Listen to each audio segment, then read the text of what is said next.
right. We're live. We're live. We're live. Don't have a conniption. We're back. We're not gonna kibitz about this all day. Oh man. Oh boy. How can you? It went kaput. How can you not love the Jews, man? They just want to be left alone. I do enjoy listening to Yiddish. Yiddish is fun. It doesn't sound as threatening as Okay. Ali Akbar.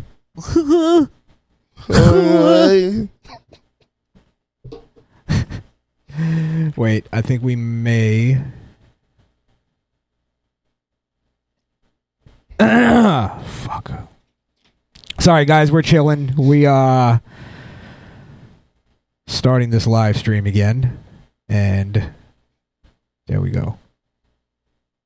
I don't know why it keeps putting our default at unlisted now, but YouTube still fuck with us.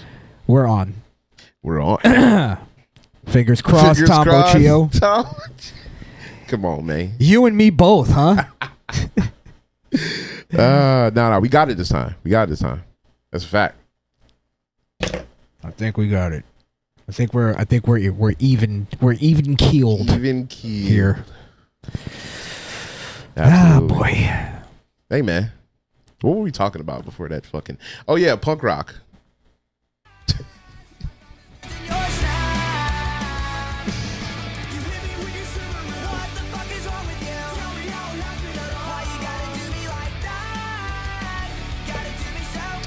Your first mistake was dating a chick with a Subaru. That was your first mistake, buddy. I don't like the song itself.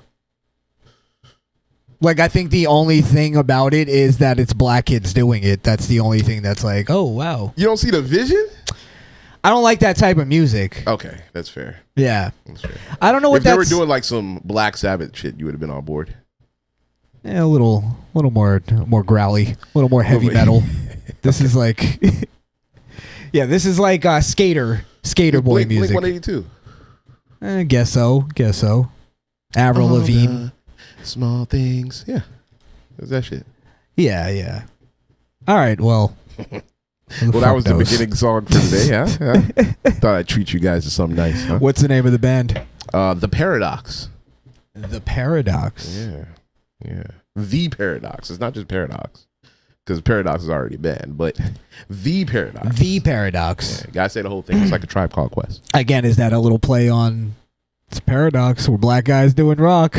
Oh my God. I didn't do the science. I ain't put two and two together like that. I think that's what they're going with. I don't know, Chris. I don't see race. So, I don't know. Who does? Who does these days? Oh, boy. Well, yeah. I mean, I'm seeing the white race hustlers coming out of the woodwork. Absolutely. Did you see Jake Lang? Yeah. It's fucking worse than Jesse Jackson. Guy's a monster. Who fucking goes to the fucking site of the murder to take a video and then calls the victim's father a coward. A coward. Bro, he's the only one with fucking sense in this whole situation. He's the only one that I actually understand where he's coming from, in that, like, he doesn't want his son attached to a fucking let's not a white racial movement. Let's not turn this into that, because that's not what it is. It's always weird to me because there's a lot of these people claiming to be Christians, and they're mad that the father wants to forgive the I guess Carmelo. Yeah, but it's like I just don't get that. Forgiveness is sort of our bedrock. Yeah. Of course you don't understand it because it's an insane like situation to be in, and most people wouldn't do that. Yeah. So it's almost like that should be admired. As a Christian, I have to respect it. I have to admire it. I don't think I could do that. Yeah, that's a tough spot to be in. That's your boy. 17 years? 17 years you invested in this kid. He was about to go off to college, make some of himself, and he's gone. Yeah. Yeah, I wouldn't be able to. But I mean, again, to be a better Christian is to forgive. So even if I don't see myself in that situation, God forbid if I ever was in that situation, I hope that I would be able to forgive, because that's important. If you can't forgive others, no matter what their transgressions are, then how can God forgive you? That's kind of the basis. Yeah. Now you don't have to forget, right? He didn't say you have to forget. You don't have to sit there but forgiveness is part of letting go and not harboring hatred, because when hatred festers, then it becomes something else. By the way, did you hear that the story? Because I went on Hake show, the Hake Report, and the Hake Report. La la la. Yes. Okay. You had to get it out of your system. I had to. That the reason why Carmelo was under the tent was because it started raining, and he went under the tent for a little shelter. Okay. All right. I can see that. Black people don't like water. Yeah, they don't like getting their hair wet. Yeah, I get it. Yeah. So I mean, I think that's lead credence into why he was there, because that was one of your main questions. Why? Yeah, I think it does. Okay. It at least gives us a reasoning. And he wasn't there like to fucking steal people's fucking gym bags and menacing people. He was there for. He was there to get an innocent reason, get really, cover from the rain. Yeah. Okay. Now I still don't. Again, it doesn't justify him stabbing the kid. Yeah, that's not the point. Yeah, that's not the point. But it does. My main question was why he was there, and if he was there because it was raining, that makes sense. I can't argue that, because I wouldn't want to be in the rain. And I would think that does. I think I'm safe to say that does prove all the people that were going. He was there looking for trouble, and he was there doing this. He was there. Like, we now have a reason. He was there because it was raining. So I don't know. What do you make of that? Just a fucked up situation overall. Well, that's where. Let me get into this Jake Lang thing. Because he went to the school. Supposedly he broke into the or he hopped the fence. He broke into the school. Made it sound like he did some Mission Impossible shit. And he and he claimed that he had let me find it. There it is. So this is the guy who's been leading the White Lives Matter protests and the charge, I guess, the white side of this, the white racial side of this. White racial side. I've been calling him White Al Sharpton. White people really hate when I say that. That's a good fucking White Al. White Al. But this is a video he posted up. Stadium. There's the blood stain. There is the blood stain. It's red still. Austin Metcalf's blood. Lord Jesus, help us. It's crying out for justice. His killer is home right now. I got to get out of here before the police come. I just hopped the fence to get in here. His blood is crying out for justice. This we guy need is the that worst. killer behind bars. We will not rest. We need to protect white Americans. This scourge of black violence is too much. Okay, Kendall Stadium.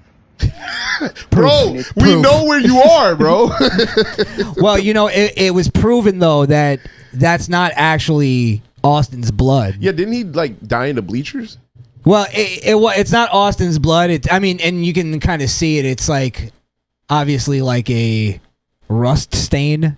Maybe there was something sitting there for a little bit or whatever. That makes sense. But it's also, he was on the wrong side of the fucking track. He was on the away team, I guess, and they were home. So he literally just pointed out a random stain on the fucking pavement and went, "That's Austin's blood." That's how bad the grift is, that he can't even get the right fucking spot right. That's crazy. He doesn't get, but that proves, you're right, though. It's a grift. That proves it's a lie. He doesn't give a fuck about Austin or anything Austin. He's or the truth. Or none of that. Or the facts or any of it. It's all feelings. Mm-hmm. What happened to facts over feelings? Yo, I feel like this guy's a leftist. You saw I'm at the state. I hope the cops don't come. They're not coming. They're not coming. You're not that important. Nobody even knows you're here right now. There's literally not even any crime scene tape up anymore. Like they've left the premises. They're not there. What a jerk off. It's not fucking a field in Butler, Pennsylvania. Oh man. Yeah, it's just fucking it's lame. It's lame and gay. Yeah. Or as Flat Earth Dave said, it's fake and gay. It's fake and gay. Yeah, but that's what happens when you fall for the race bait. You know? And it's crazy because as much as I've predicted all of this, I didn't predict how fast it was going to happen. It really did just like, it took one little thing and now it's going down the rabbit hole. Well, if you look on Twitter, it's been bubbling, you know. Black people don't like white people don't like black people. They scream at each other on Twitter all day. It's really fascinating to see, actually.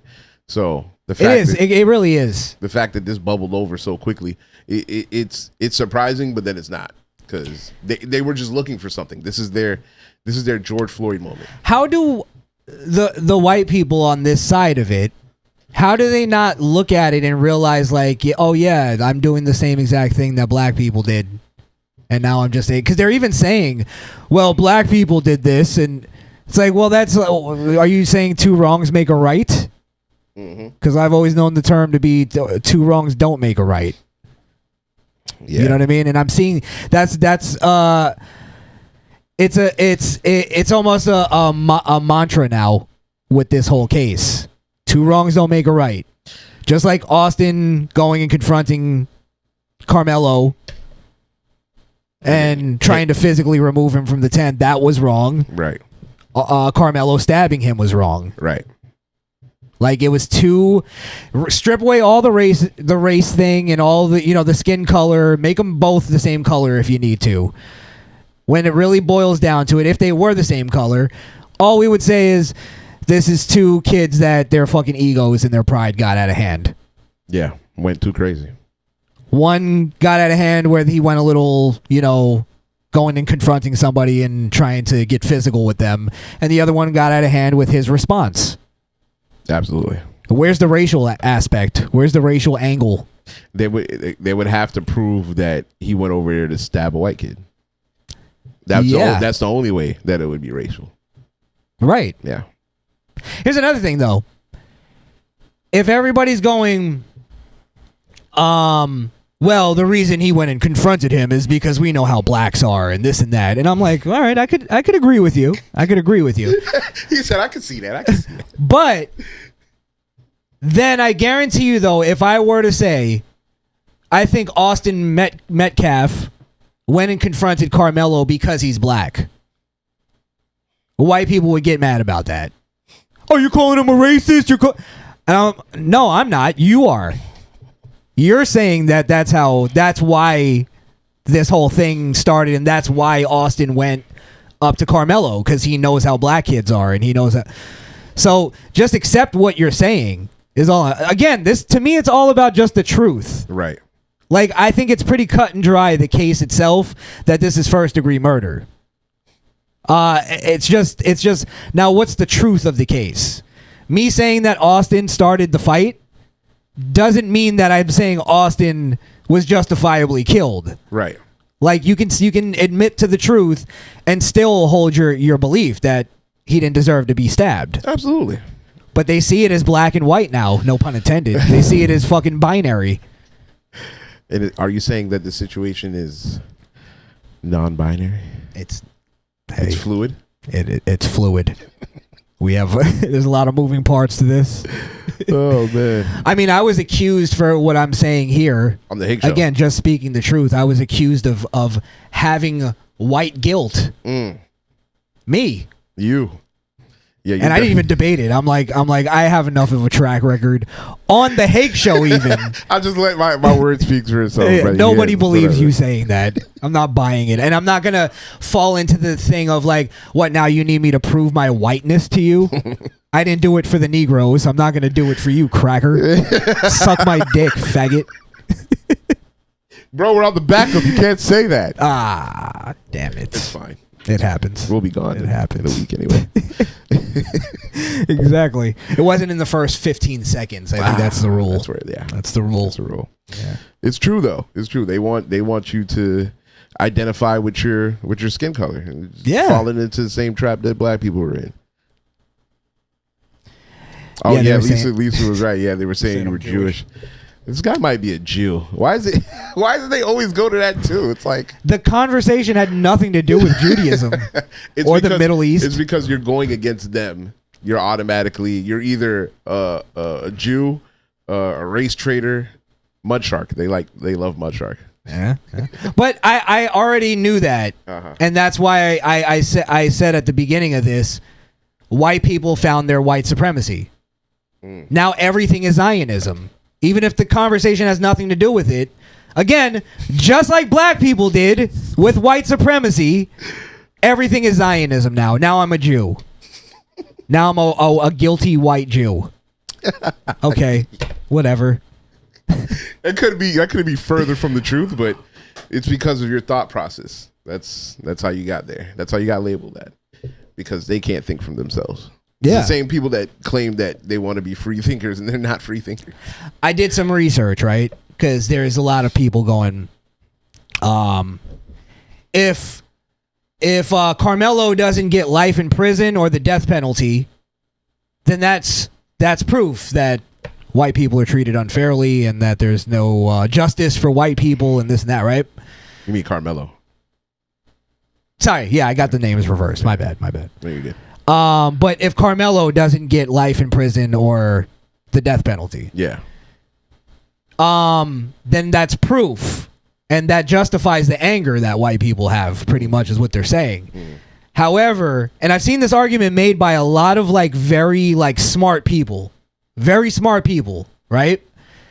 And I looked it up, and I saw that because I'm trying to figure out what's the possible sentences that could come down in this. And do you know that the Supreme Court outlawed giving the death penalty or life in prison to minors? Yes. Yeah. Yes. So He's 17, so he was a minor at the time he committed his crime. Now it's Texas, and just like Florida, they could charge him as an adult. Yeah. Yeah, which they more than likely will. But he's not going to get death. No, that's more than likely up. And then life in prison even might come with possibility of parole in 25 he might get 25 to life with the possibility of parole. Absolutely. That's pretty much more than likely what he's going to get. Yeah. But again, now a lot of smart people are making this argument that he should get the death penalty, but legally he can't. So when he doesn't get the death penalty or doesn't get life in prison, they've set it up that, it's because the system is unjust towards white people. Right. When in reality, no, it's just that's what the Supreme Court already ruled.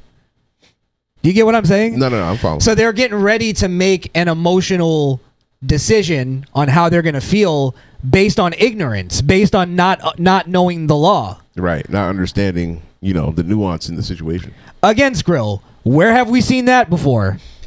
Black Lives Matter. Thank you. 100%. 100%. This is the playbook of Black Lives Matter. We've just switched the fucking races. Listen, and let me just make it very clear if I haven't already. Yeah. I'm fucking not with it. You can suck my dick if you want to say it's white guilt. I'm not even white. So I don't have white guilt.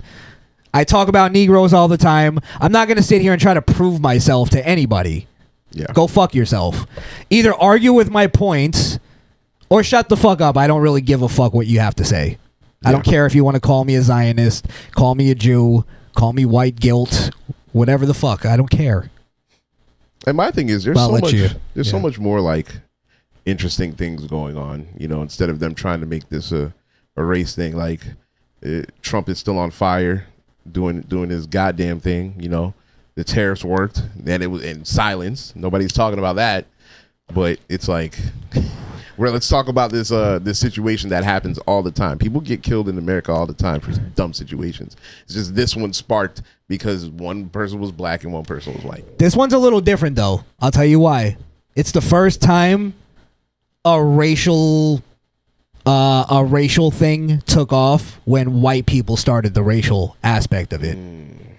Okay. It's always been black people that did it first. This is the first time that I saw that like this story. The reason why I know of it is because white people were promoting it on X. Okay, I see what you mean. Yeah, so this is why I think it's a little different from every other story. White people before were more being reactionary to what the black people were doing. Yeah, instead of doing it themselves. Yeah. Okay. And now blacks, if you notice, when they talk about the story, their take on it is... It's so funny. Their take on it is, let's just wait and see what happens. Let's see what... It's the funniest shit. Due process. Due process. We got... Self-defense. Kyle Rittenhouse is like, bro, it's the funniest Everybody is being fucking played by race hustlers. Yep. And this shit, I know everybody loves to use this. This is low IQ shit from both sides. Truly low IQ, stupid backwoods redneck horseshit. It's like not even... I'm sorry, I shouldn't even have called rednecks out. Sometimes I think they're more smart than most. I was going to say, they're a little bit more reasonable. God damn. Sorry. Backwoods Mexican shit. There you go. That's better. That's much better. No, it's retarded. Yeah. It really is from both sides. It's low IQ. I agree. Low IQ shit. Peter Ortiz is calling me Crishaun. I don't know if we can say that. Yeah, I don't think you. Well, no, you can. We didn't use. It's a word. You didn't say just the word. You said it's a full thing. I was quoting somebody. Yes. Come on, man is in here. The proponent. Huh? Yeah, that reminded me. I should open. I actually do have the phone line on there. So come on, man can finally say his piece. You guys could call in if you want. He's gonna step in tonight. He ain't gonna step in tonight. Probably not. Bro, I'm drunk, bro. Probably not. I can't, bro. Well, he's saying black people are cheering Carmelo on. They are. Yes. Yeah, they are. I didn't deny that. This is another OJ situation for him. Yeah. Yeah, I didn't deny that. I don't think you did. I just didn't see. I mean, tell me if I'm wrong. Was this story made famous by black people? I don't think so. No. This story was only, I guess you could say it was amplified by black people by their response because they rallied behind him. So it was amplified by them, but it wasn't started by them. No. I heard this from a fucking what is that? Unlimited L's? That's a white account. That's where I got it from. I heard it from the quartering. There you go. I didn't even know that. Actually, I went on X and it was R.I.P. Austin. And I got scared because I thought Stone Cold died. And then, and then you were relieved when you saw some random kid? Yeah. I went, whew. Still alive, baby. Legend's still alive. Can't kill the rattlesnake, baby. But yeah, that's how I heard about it. It was people putting R.I.P. Austin. Now, if you want to tell me that it was black people that started the R.I.P. Austin hashtag, then... Now you're just lying to yourself. Now you're just lying to everybody. But yeah, of course black people jumped on the racial aspect of it. That's their bread and butter. Yeah, that's your shtick. What don't people understand? I expected better from white people. And you disappointed me. You're doing the same thing that blacks did. That's my whole point. And you should know better because you called out blacks for doing it. You turn around and do the same shit. Yeah. It's really everybody, hypocrisy. almost everybody on the right wing is doing it. Yep. Right wing media, the Quartering, the Daily Wire, the older millennium. Yeah. Gavin McInnes. Who I love. I love all these people. I'm not sitting here saying I hate them. Matt Walsh. But they're race hustlers. Sorry to say, guys. And like you said last week. Matt Walsh, yes. Even like you said last week, because I don't think Matt Walsh, I look at a guy like him, I don't think he's intentionally race hustling, but he's falling for the trap. And I expect better from somebody like Matt Walsh, because I find him to be considerably more reasonable than other people. I think you have to do one of two things. You either self-reflect and realize what you're saying and what you're doing, or just admit that you were defeated by the liberals. They won. And now you're in the race war. Because this is exactly what the liberals wanted. This is the whole point of BLM, was to get white people mad enough to do the same thing black people were doing. Now they're literally proved. Yeah, they won. They beat you. Wow. They defeated you. They didn't defeat me. So just admit defeat and we can carry on. Wow. Yeah. Great fucking point. Were you going to play something this dude was going to say? Oh, it was just him going after the father. Let's end it with that. We won't interrupt. Yeah. And, of course, you can call in 929-464-7348. Wait, why is the number different here? The what? Yeah, the number is different. That's weird. Hold on. Is the number different on both? No, the number's just different on this one. Odd. On the graphic? Yeah, it's weird. You're kidding me. Yeah, it's... Huh. I'll change it real quick. Actually, I'll play this while I change it. Would you be willing to stand by me in a press conference or in an individual interview and talk about this issue that is larger than Austin at this point? God rest the beautiful young man's soul that would have been one of our strongest voices if he was still alive today. Sorry, by the way, he's on the phone with the father of Austin. Oh, he's on the phone with him. Yeah, Jeff. Wow. Jeff Metcalf. Wow. Okay. Yes, I am, sir. Okay, my turn to speak. You are part of the fucking problem, my friend. You're trying to create more race divide than bridging the gap.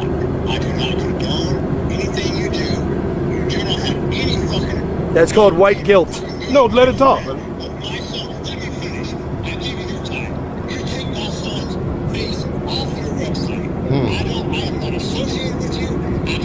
You're creating more Austin Metcalfs with your weakness, sir. Wow. You are creating more Austin Metcalfs with your weakness. Here, you are being weak. I gotta be honest with you about that, sir. You're being weak.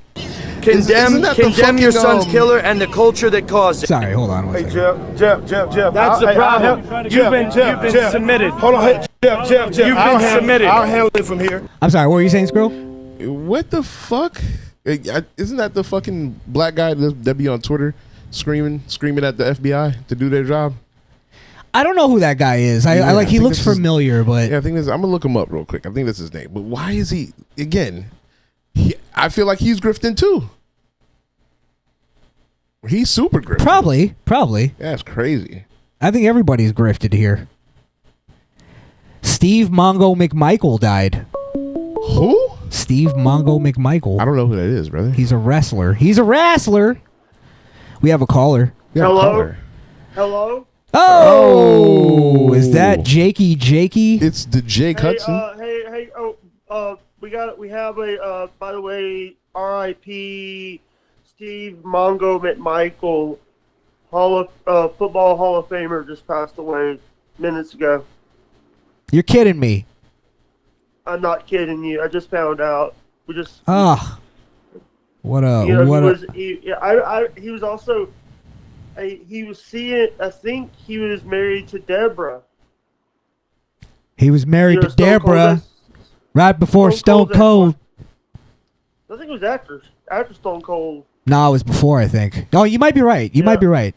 I'm actually right because he was married. They were married after Stone Cold. You're thinking of. Listen, I'm not Deborah's pussy keeper. You know what I mean? But I remember, he was a wrestler. He was part of the Horsemen. He was part of, but what I know more of is football Hall of Fame stuff. And they put Luger in the Hall of Fame. Why doesn't they put Mongo in the Hall of Fame now? In WWE Hall of Fame? Yeah. Nah, yes. We're good. We're all good on that. I'm all good on that, dog. Hey, by the way, SkrillKill, I do appreciate you coming on the show. Yes, this week you came on my show earlier in the week. Hey, no problem, Thank brother. you, brother. Yeah, I'll whenever I can come through, I'll come through. Don't listen to Crishaun. I did follow you on Twitch, by the way. All yes, I saw that you followed me on my Twitch. That's at SkrillKill, SkrillKill. That's big time right there. And Rumble, yeah, it's big time. By the way, actually, Jake, tell Skrill how you're his day one fan. Oh, Jesus Christ. You're his day one on Rumble. Oh, I followed you on Rumble. Thank you. There you go. I'm Thank you, sir. By the way, No, he is the day oneer. is the day one. Yeah. So I want to ask this question. By the way, nice interview you did with James Haight. Thank today, you. Crishaun. Thank you. I thought it was pretty good. So I want to ask. I want to say this. By the way, I did watch. By the way, I just want to let people know if me and you talked about this on my show about WATP. They talked about it on their latest stream today about my email that I sent them saying, "Hey, can you take the R word out of the it's offensive." Oh, they actually covered. They covered your email. Yeah. Really? What did they do? They basically and then they made a joke about one of the people. Sometimes I don't get offended with that word, but when someone's using that word and it's in a title and it makes me uncomfortable. Jake, can I ask you a question? If I gave you the N-word pass, would you give me the R-word pass? Like, can we trade passes? I don't say the N-word. I know. That's what I'm saying, but I'm saying, no. Hear me out. Because I know that word offends you. But you want to, though. And I fuck with you. I know that word offends you. Maybe that word, the N-word, offends me. If I gave you the N-word pass, would you give me the R-word pass? I just want to see if we can come to an understanding. I would give some people the R-word, the word pass because but the thing is, it's like, but I won't share the content. I wouldn't share it on my feed. That's fair. You're not forced to share anything. Yeah, that's cool. Yeah, I mean, it's a little anti-free speech, but it makes me uncomfortable to have like people say, "Oh, why are you not sharing?" I'll like the stream, but I won't put it on my post. I won't make a post on it because of what the word is. Because people do get offended on this, and it's they do. People think that. And by the way, people think that this YouTube world. We have real lives outside of YouTube. I have a life outside of YouTube. I have to adult a lot of times, and I don't like that. And that's what I always say, Jake. That should be your YouTube, is you outside of YouTube. That's what intrigues me the most. Is like, I want you to do a whole channel of you just reaching out to people, because I think that's really interesting. And by the way, all right. What Crishaun is talking about is I do all the footwork for my streams. I'm contacting sponsorships, and by the way, I do have a hot sauce sponsorship. But look at that, he won't do any little alpha brain on the way. Unfortunately, we're not doing a hot sauce thing anymore because that was the quickest sponsorship ever. That was like 30 seconds. No. It was I have a code for them, but he decided to stop doing rare sauces because of Chad Zuma. It was a Silk City hot sauce, by the way. It was Silk City over in. It was the people that did Chad Zumock's WATP sauce. By the way, I would rather have the WATP Rochester sauce than any of. That was good, but it was. The problem is, did you try the WATP Worcestershire? It was duck sauce. Rochester, but it was the Rochester sauce. Rochester sauce. It was how about the Ronkonkoma tartar sauce? Let's get back to this show because I want to say something. By the way, I want to say this. I think that people do underestimate the Misfit Nation. Yes, I know. They do. I say that all the time. Yeah, no, that they do. I agree with that, Jake. I say that all the time, but mostly off camera. Yeah. But so what I do recommend people to do, if you want to support the show, go to buymeacoffee.com/themisfitnation. Hey, there you go. There you go. And maybe you can overestimate a little bit. You know what I mean? And also because this is they're not making it. And by the way, that was cheap, huh? On Rumble, you just had to take it.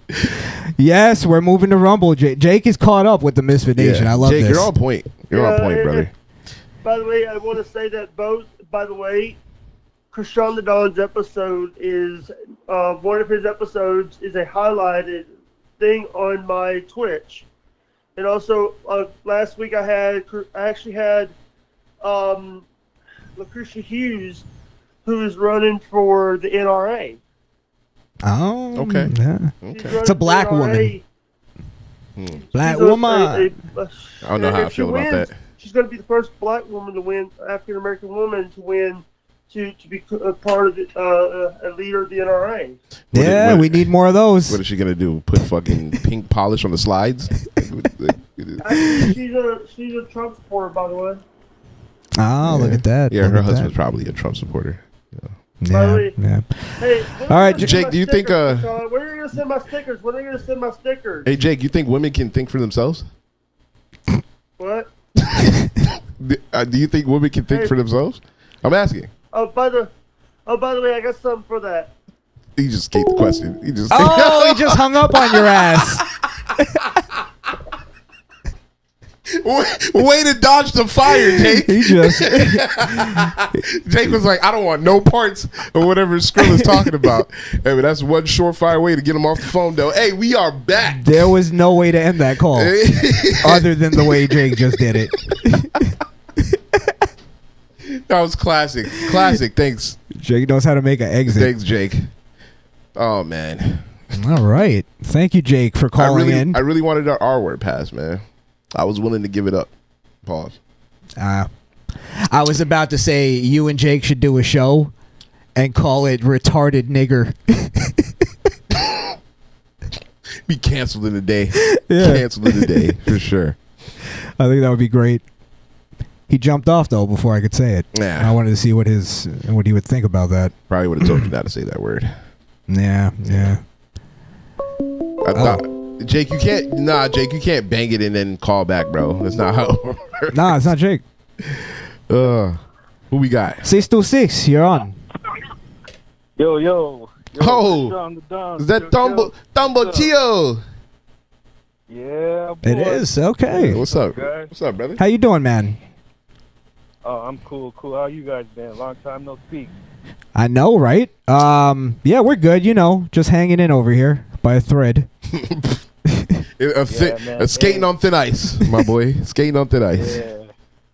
Fuck yeah. How are you? Man, it's been I'm doing good, man. Thanks for asking. It's been Good. It's been a cool couple weeks, and I know since last we talked, it was like the start of the new year. That's how fucking long it's been.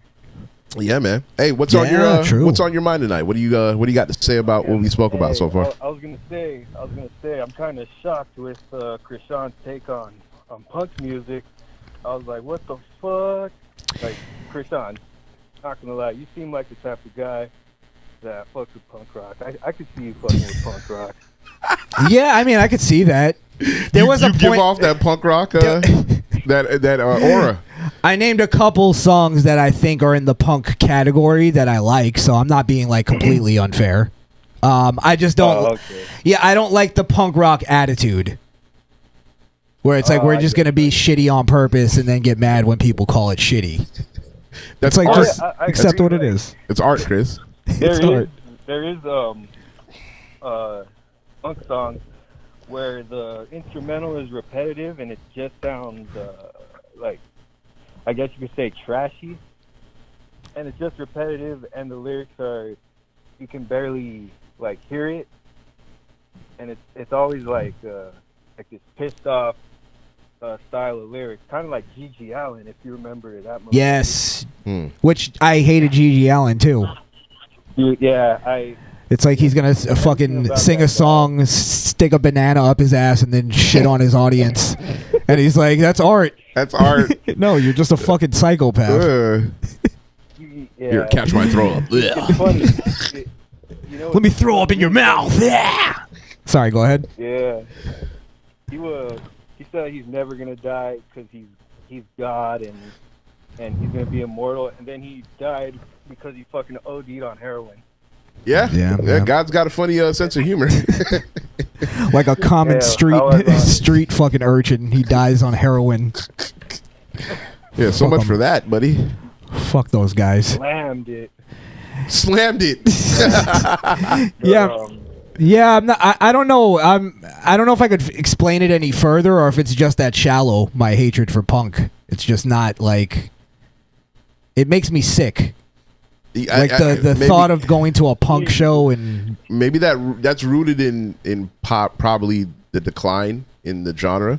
Much how like I look at rap today, where I don't even listen to the shit because it's not comparable to what I came up on. So maybe you're having the same reaction. I don't think it's a decline because I think it's much like mumble rap in that it started as a shitty thing. That's what I'm saying. And it ended as a shitty thing. But mumble rap was a decline of actual rap. So if punk is the mumble rap of rock, then it's a decline of rock.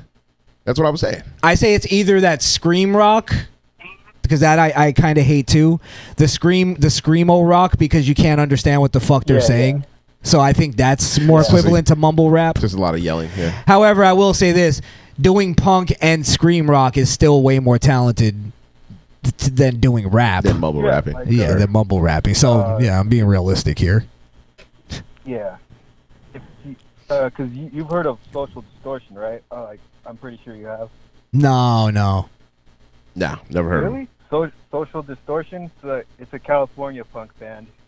Ah, you lost me. That's another thing that I hate about punk bands. Is their fucking shitty names.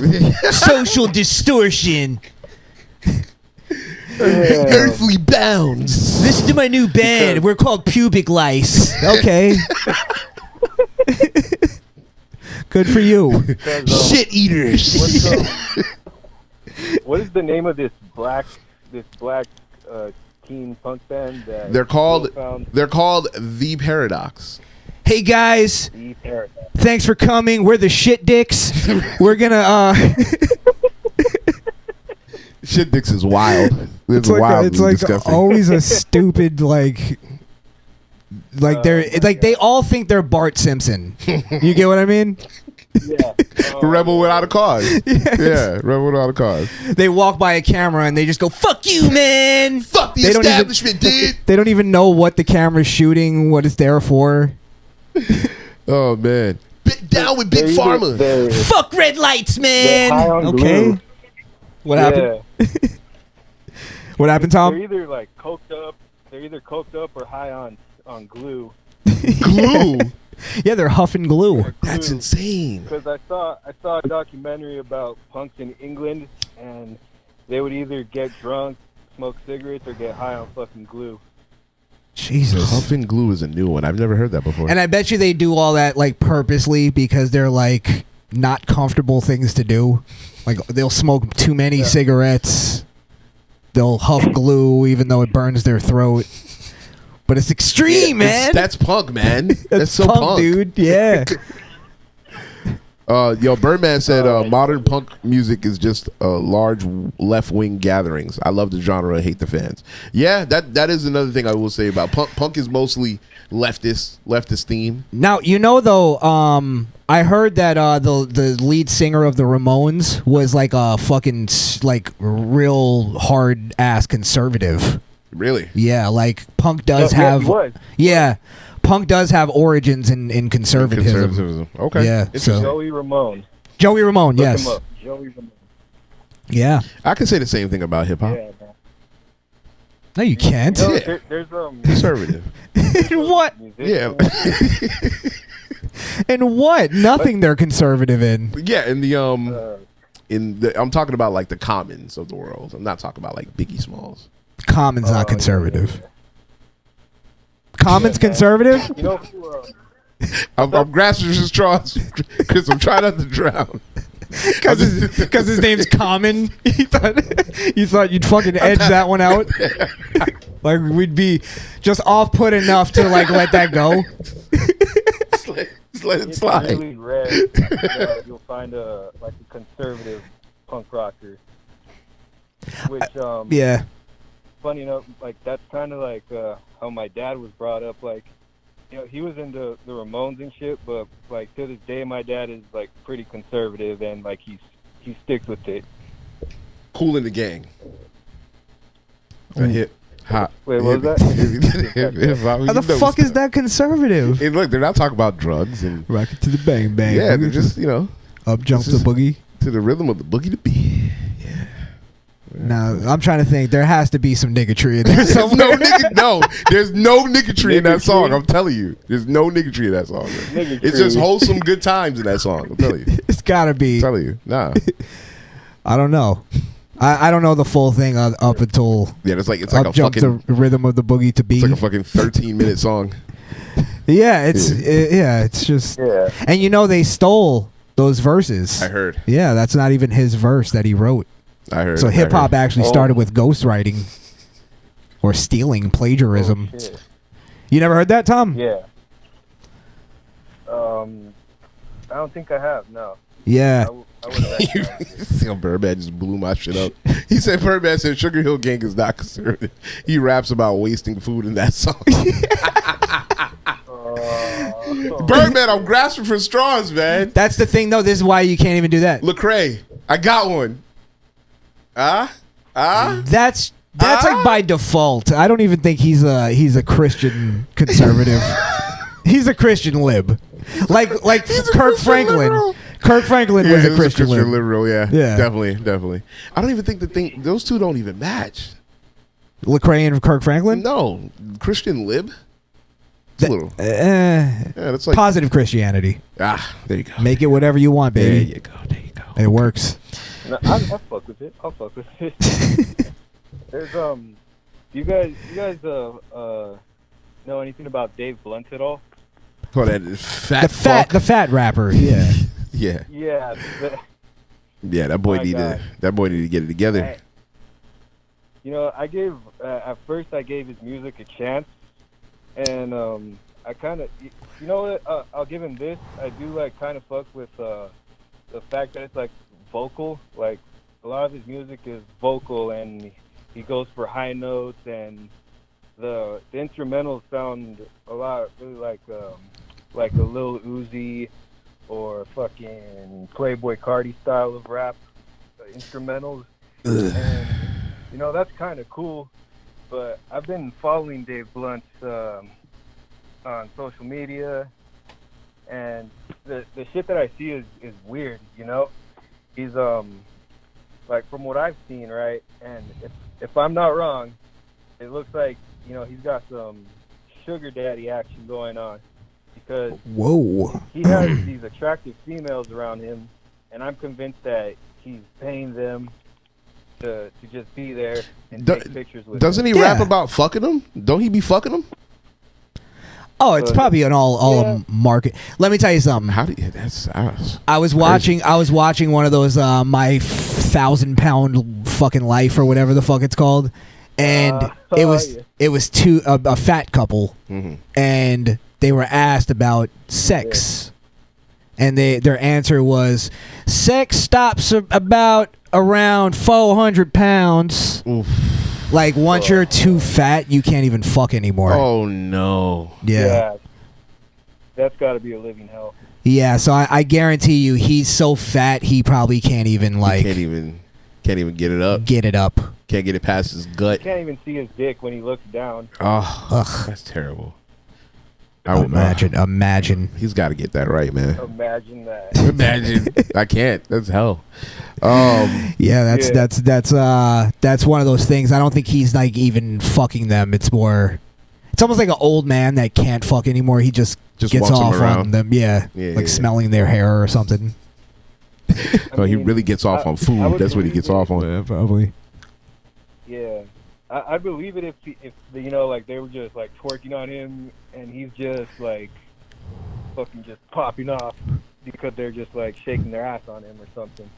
Now, hip hop mogul Birdman is in the chat, and he says he literally talking about Dave Blunt. He literally raps about being a simp. So yes, he's a sugar daddy. So he admits to doing this. Yeah, he admits that shit. Okay. I've never listened to a But there's nothing song. cool about that. It's like you're admitting that, like, I'm doing this lame thing. I'm simping and I'm sugar daddying for these fucking these thoughts. Yeah, Everybody's got an angle. Everybody's got their thing. We'll see. At least he's part of Kanye. Like he wrote something for Kanye. I think he did an album. Once that comes out, it'll probably be over for Dave Blunt. That's like the peak of his career. Kanye always does that to artists. He did the same thing to Designer. They took all the talent and and whisked off with that shit. He He just used them get for the album, and the designer was jacking off on a plane. 3 years later. Kanye's gonna hoard as much Dave Blunt's material as he can, 100%. not pay him, and then just wait his heart out. Yeah. It's just like it's gonna blow someday, very soon. Oh fuck! But that's not the reason why I stopped fucking with Dave Blunt completely. But it's a tweet that I read today from Kanye. Now, I don't have Twitter, but I saw Good segue. This might be the thing that we were gonna talk about, but go ahead. It's a great segue. Go ahead. Yeah, go ahead. Don't tell me. Don't tell me. No. Go ahead. All right, so he said, when academics said Dave Blunt had better not have written the line, I gave my cousin head because it really had me thinking, it had me second guessing if I should have even put the song out or had ever said anything. And then Dave Blunt responded to that with, yes, I wrote this song and I do it again. I'm honored to have been able to help the GOAT Kanye share his story and his truth. I gave my cousin head. Do you suck dicks? 3 D's, 3 A's, and a bunch of exclamation marks at the end. What a package. Yeah. A lot of If that's a lot of dick sucking going on in hip hop nowadays. Kanye, basically, what happened was Kanye admitted to sharing fellatio with his male cousin, God. one of his male cousins, Putting it lightly. and he put it up, and he said up until the age of 14. My God, man. That means he's a professional dick sucker. Yeah. Bunch of slack-jawed faggots around here. Fucking shit, bro. Yeah, man. A lot of male on male dick sucking going on in the rap game, like you said. It's really disturbing. It's disturbing to hear about. Can we have an honest conversation? Go ahead. Of course we can. This is the Misfit Nation, for Christ's sakes. Kanye has said a lot of Kanye has said a lot of wild shit, you know, and I don't know how much of it is true. If this cousin shit is true, it not only speaks to, you know, his mental decline of late, but it also shows what kind of life this guy had. You know what I mean? Like I think, I don't know who was older in that situation, right? But let's say it was Kanye. They were looking at pornographic material, and they decided to act that out. So that just proves that porno is bad overall, and it leads to destructive behaviors. So Yeah. He said it was gay. So what? But sucking dick till 14, I think that definitely puts a mark on your record, because I just can't look. I can't look at him the same anymore. He just looks weird now. This is why you can't even look at it. And this is a guy that showed up to interview in a black KK outfit, and I didn't even blink. he sucked the dick, and now I'm like, fuck, I can't look at him the same. Well, now is there something wrong with me? Now you almost look at the thing he did with his wife and go, that was low level. Come on, step it up, Kanye. He's sucking dick on the red carpet, trying to make it popular. That's like another thing. Yeah. I guarantee you, his fans are trying to find a way to make it seem like it's an artistic thing. It's fucking edgy, man. It's artistic cocksucking. It's artistic. Yeah.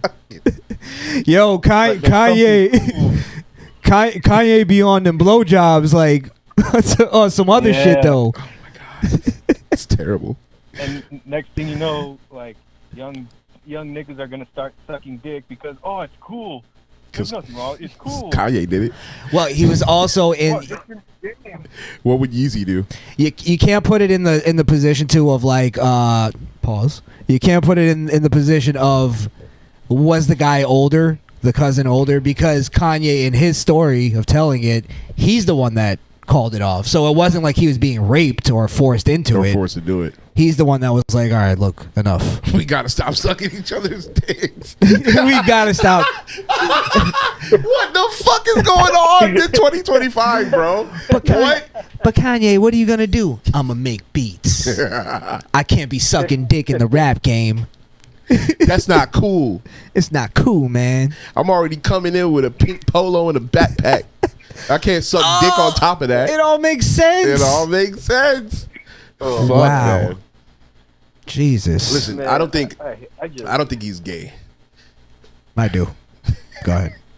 I think he was a confused child who was left alone to his devices way too much, and that led to some destructive activity. And when he became of age and hit puberty and was like, I like pussy. So I don't think he's gay. Did he do something gay? Yes, he did. You can't take that away from him. But I think he was an impressionable child who was led astray.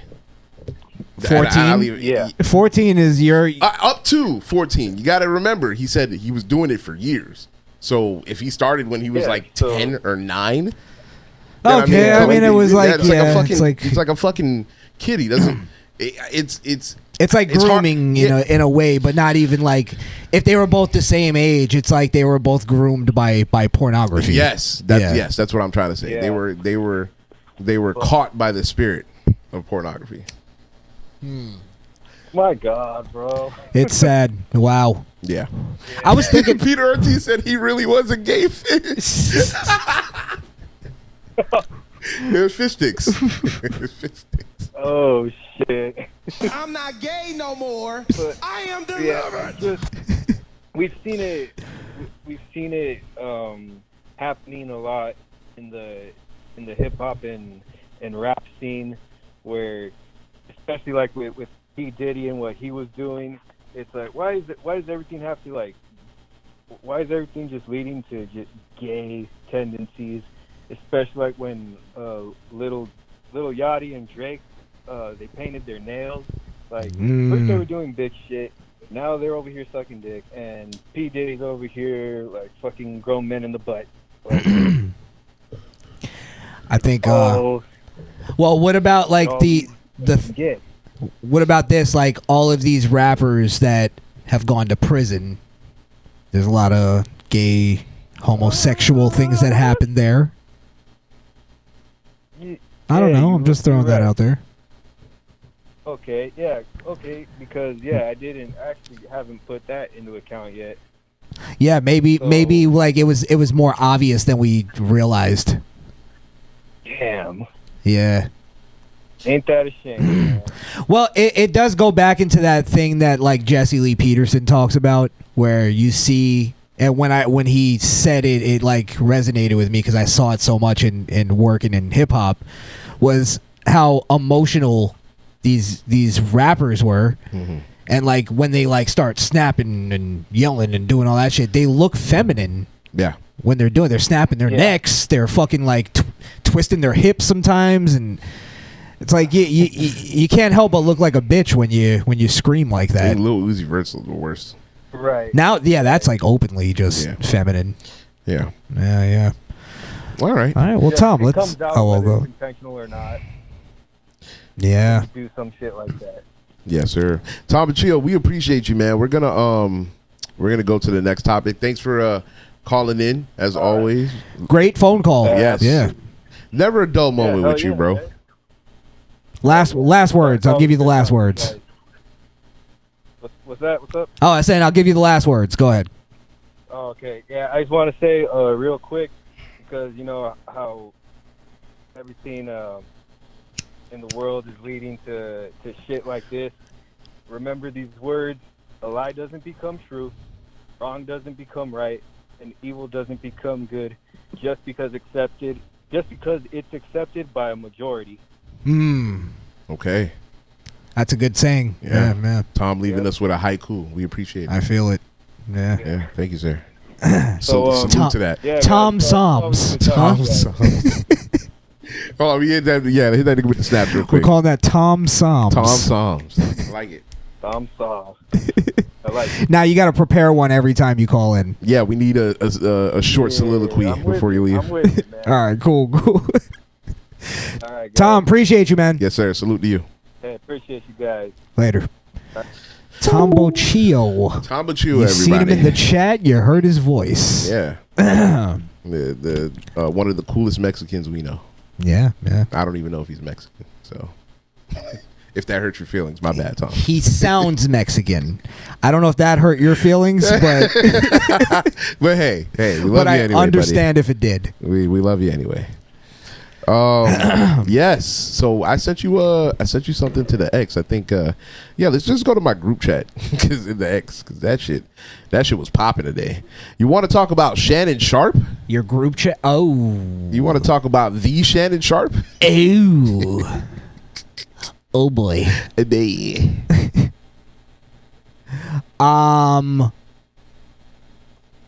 Well, what's going on? He's I hear he's in a little. He's in Dutch. He's in some fucking hot water. That's what the fuck is going on. So apparently, he was seeing this OnlyFans model. That's strike number. Boy. That's strike number fucking one. You goofball.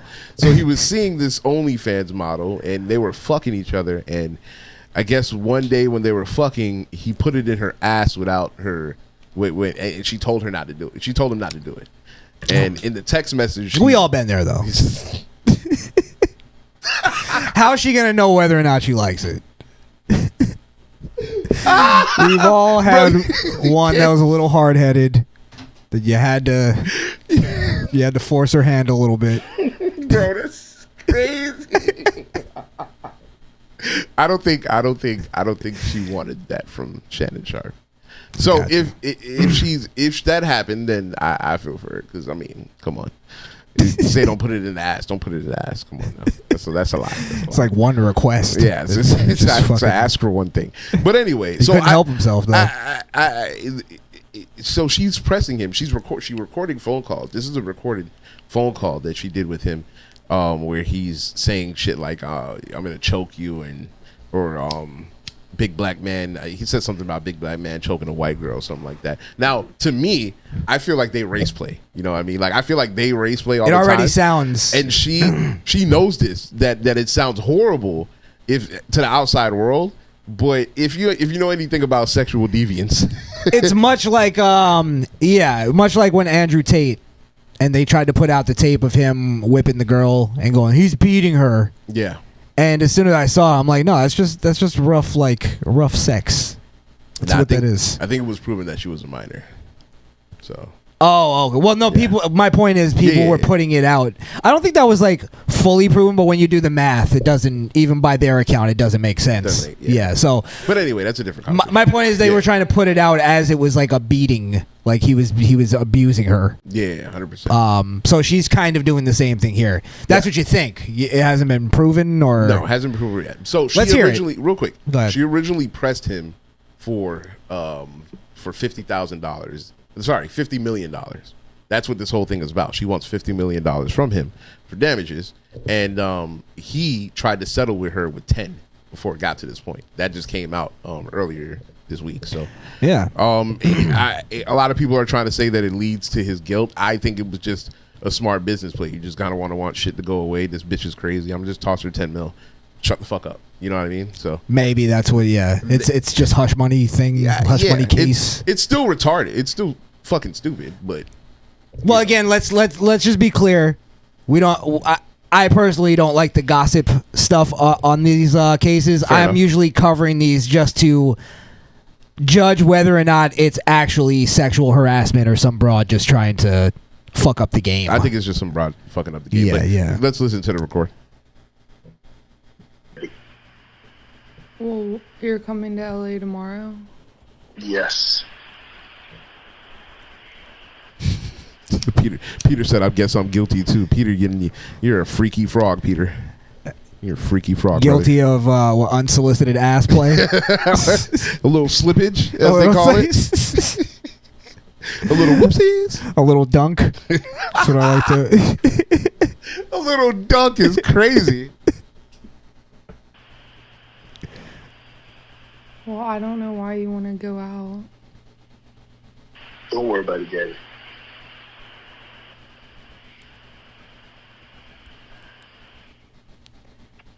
Well, okay. Boy, they really connect, huh? He's really in her head. I think it was all about fucking sex with him. I don't. This is like kind of weird so far. Well, just listen. It gets a little weirder. All right. Okay, what? Well, I'm not really interested and getting choked, so I guess we're going. Yeah. I might choke you in public.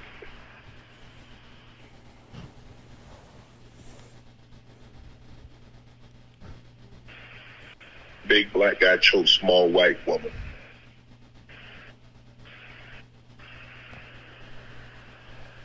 It's not a good look, Shannon. Not a good look that you do with the shit you did to me. Yeah, Skrill, this isn't sexual. I don't know the fuck you're talking about. I'll tell you how I know it's not sexual. She doesn't sound like she's into it. He sounds like he's angry, and my cock is soft as fuck. Well, damn it! You should have just led with that. I'm just saying, this is like, it's not like a sexual conversation. I don't know the context of it. It does sound like a weird context because does he sound angry or no? He does. Yeah. Yeah. I think this was after they tried to settle for the 10 mil and she didn't take it. Oh, okay. So wait, what did you say? It was like a sexual thing. Well, the race play. I was playing off the race play, but after hearing it. Oh, where he said black man chokes white woman. That wasn't. He didn't say it in a sexual way. He said it in a King Kong. Yeah, I'm choking a bitch. No, I don't. I could see that he might have been joking. Like, I don't think he actually was saying he's really gonna choke. It sounded like he was saying it like hyperbolically in a way. Plus, she was like, I could kill you. Plus, she set it up because she was the one that brought up choking in the first place. She's like, I don't want to get choked. It's like, when somebody says, you do something, like you play a prank on me, and I go, Skrill, I'm gonna kill you. You know what I mean? Mm-hmm. I don't actually mean I'm gonna kill you. Right. Yeah. So is it something like that? Like, I'll choke you in public. Like, I'm that mad just to express his anger. I can see that. Because I think he's smart enough to not choke especially a white woman in public. A white woman in public, yeah, yeah. I think he would be smart enough to do that for sure. Yeah. But yeah, he's I don't know what to make of it though. Listen, the girl is suing him for. It's a civil case, of course. It's never criminal. Suing him for rape, sexual battery.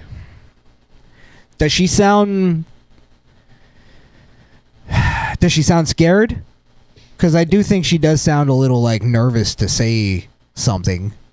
There's a lot of dead air going on here. I don't put past anything of her faking that shit for the money. But what is this supposed to be showing? Just that he said that he's going to choke her? Yeah. That was the whole reason that they brought it up. I mean, if I'm going to be fair, it does sound like he is angry. Whether or not he would really choke her, I don't know. I want to say I doubt it. I doubt it. Because he actually said it. I doubt he would do that. But who the fuck knows? I don't know. Let me hear the rest of this. I think there's like 10 seconds more.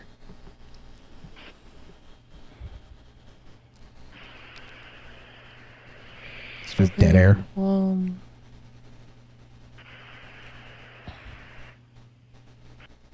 that's it. And then that was it. I got one more for you. This is his response, and then we'll move on. I want to play this for a specific reason. Okay. I want to see if you're gonna catch what he says. It says post unavailable. The fuck? Did he take it down? No, I there think it's it is. this one. All right. Yeah, that's it.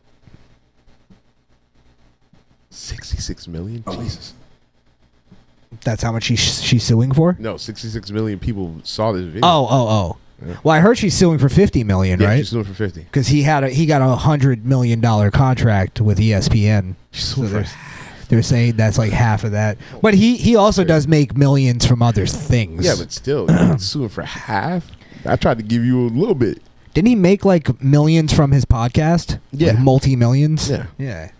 It's got a few streams. Still, nobody wants to lose $50 million. That's a lot of goddamn money. Shit. Even for a multi-millionaire. Hurts. Of course. And for something like that, something somebody didn't even work for. Yeah, if this is a scam too. For a little anal play, it's crazy. For a little slippage. A little slippage.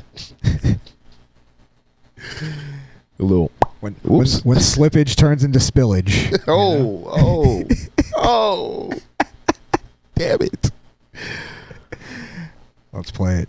This is him responding to the whole situation. Yeah. Now this usually doesn't bode well for people. It doesn't. However, Shannon Sharp is a good talker. He's a silver-tongued devil. Wait till you see what he leans on, though. I'm sure you'll point it. You'll pick it out. You never. The soul patch isn't the most trustworthy look. By the way, you might want to clean it up. Yo, that is a dirty old man kind of fucking the soul patch. We call it a flavor saver. He still has OnlyFans pussy on his fucking soul patch right now. It's just a different girl. It's a different girl. That's Your crazy. Honor, this is a different OnlyFans girl. The flavor saver. Oh boy.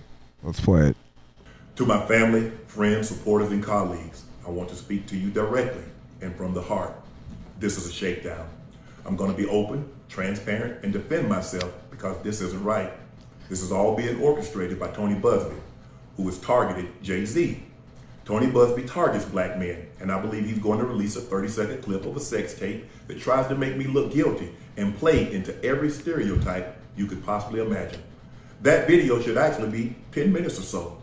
Hey, Tony. I mean, if it's a video of him fucking a white woman, that's pretty much all the stereotypes. Wrapped in one pretty video? much, yeah. Fucking and choking a white woman is probably. Nah, he just said there was 10 minutes to play the whole thing if you go play a clip. I do agree with that. If you Fair go play enough. some shit and try and accuse me of some shit, play the whole thing then. And I also, I do appreciate the way he started it. Like, I'm going to defend this. So, like, almost like warning people, like, this shit's going to get ugly. Yeah. But I'm doing what I got to do to defend this. Fight. I fucking respect that shit. So, let me just be clear on that. I just thought it was funny that, of course, they coming after the black man. I He just lost wish me there. I just wish he didn't say that, bro. Shannon, you could just say they're coming after men or say something else. You don't have to say it's because of your race. Coming after alpha men. You something. opened that door by sleeping with a fucking skis bag, bro. Like, call it what it is. Take some responsibility for making a bad decision, but again, that if we're judging it on that call, because that's all I'm judging it on, which isn't fair, because exactly what he's saying. We heard a snippet of a call, so, but I'm trying to figure out the context of why he was so angry and why it got to that point. Well, like, especially if a chick goes, you're trying to pay her off hush money, and she denies it. At that point, you cut off all communications. Why are you still calling her? Why are you even saying Why are you entertaining anything? Even saying something that fucking like where it could be misconstrued. You speak like you're talking to the fucking FBI and get off as quick as you can. Yeah. I have my people call your people. I wouldn't even talk to her anymore. So I don't know. Let's hear more. And then And by the way, he wasn't talking about the phone call. Tony Busby, which is the lawyer representing the girl, is planning to release a short snippet of a sex tape. Yeah, I know. I was just bringing it back to the phone call because we talked about it. But wait, continue what you're saying though. Let me not cut off information. He's gonna so all he was saying is release the full tape if you're gonna play just 30 seconds of it, which I agree with, so well, we'll see. More to come. Well, let me play the rest. There's play still a minute or half a minute. Tony, instead of releasing your edit, put the whole video out. I don't have it, or I would myself. You know what happened, and you're trying to manipulate the media. The encounter in question took place during the day at her invitation, and now that appears to be a deliberate setup, coordinated by Gabby, also known as Carly on OnlyFans. Gabby and Tony Busby want $50 million. What they're getting is sued for defamation and trying to take me down. My career is all about real talk and honesty. I know my family and fans know exactly what this is about. And I'm going to be out there telling you whatever I need to say just like I always do. I love all you guys. Thanks. Man, Shannon is 6, man. Shannon is. He finna win this shit. I think he's probably all right. This looks like a shakedown. That's what it feels like. The most that may get exposed is that he probably paid the bitch to fuck her or something like that, and that's normal. She's an OnlyFans. Yeah, that's like model. how you get in. Actually, I'm sure he advertises it. You gotta pay to play. I'm sure that'll be the thing that comes out. That's like, that'll make him look bad or whatever. Sure, but again, though, do you get that mad at some paid pussy? And I'm giving Shannon Sharp a little more credit for being an older guy, being in the game. Mad enough to choke her? No, where you're saying that on the phone. Like, he did sound a little mad on the phone, right?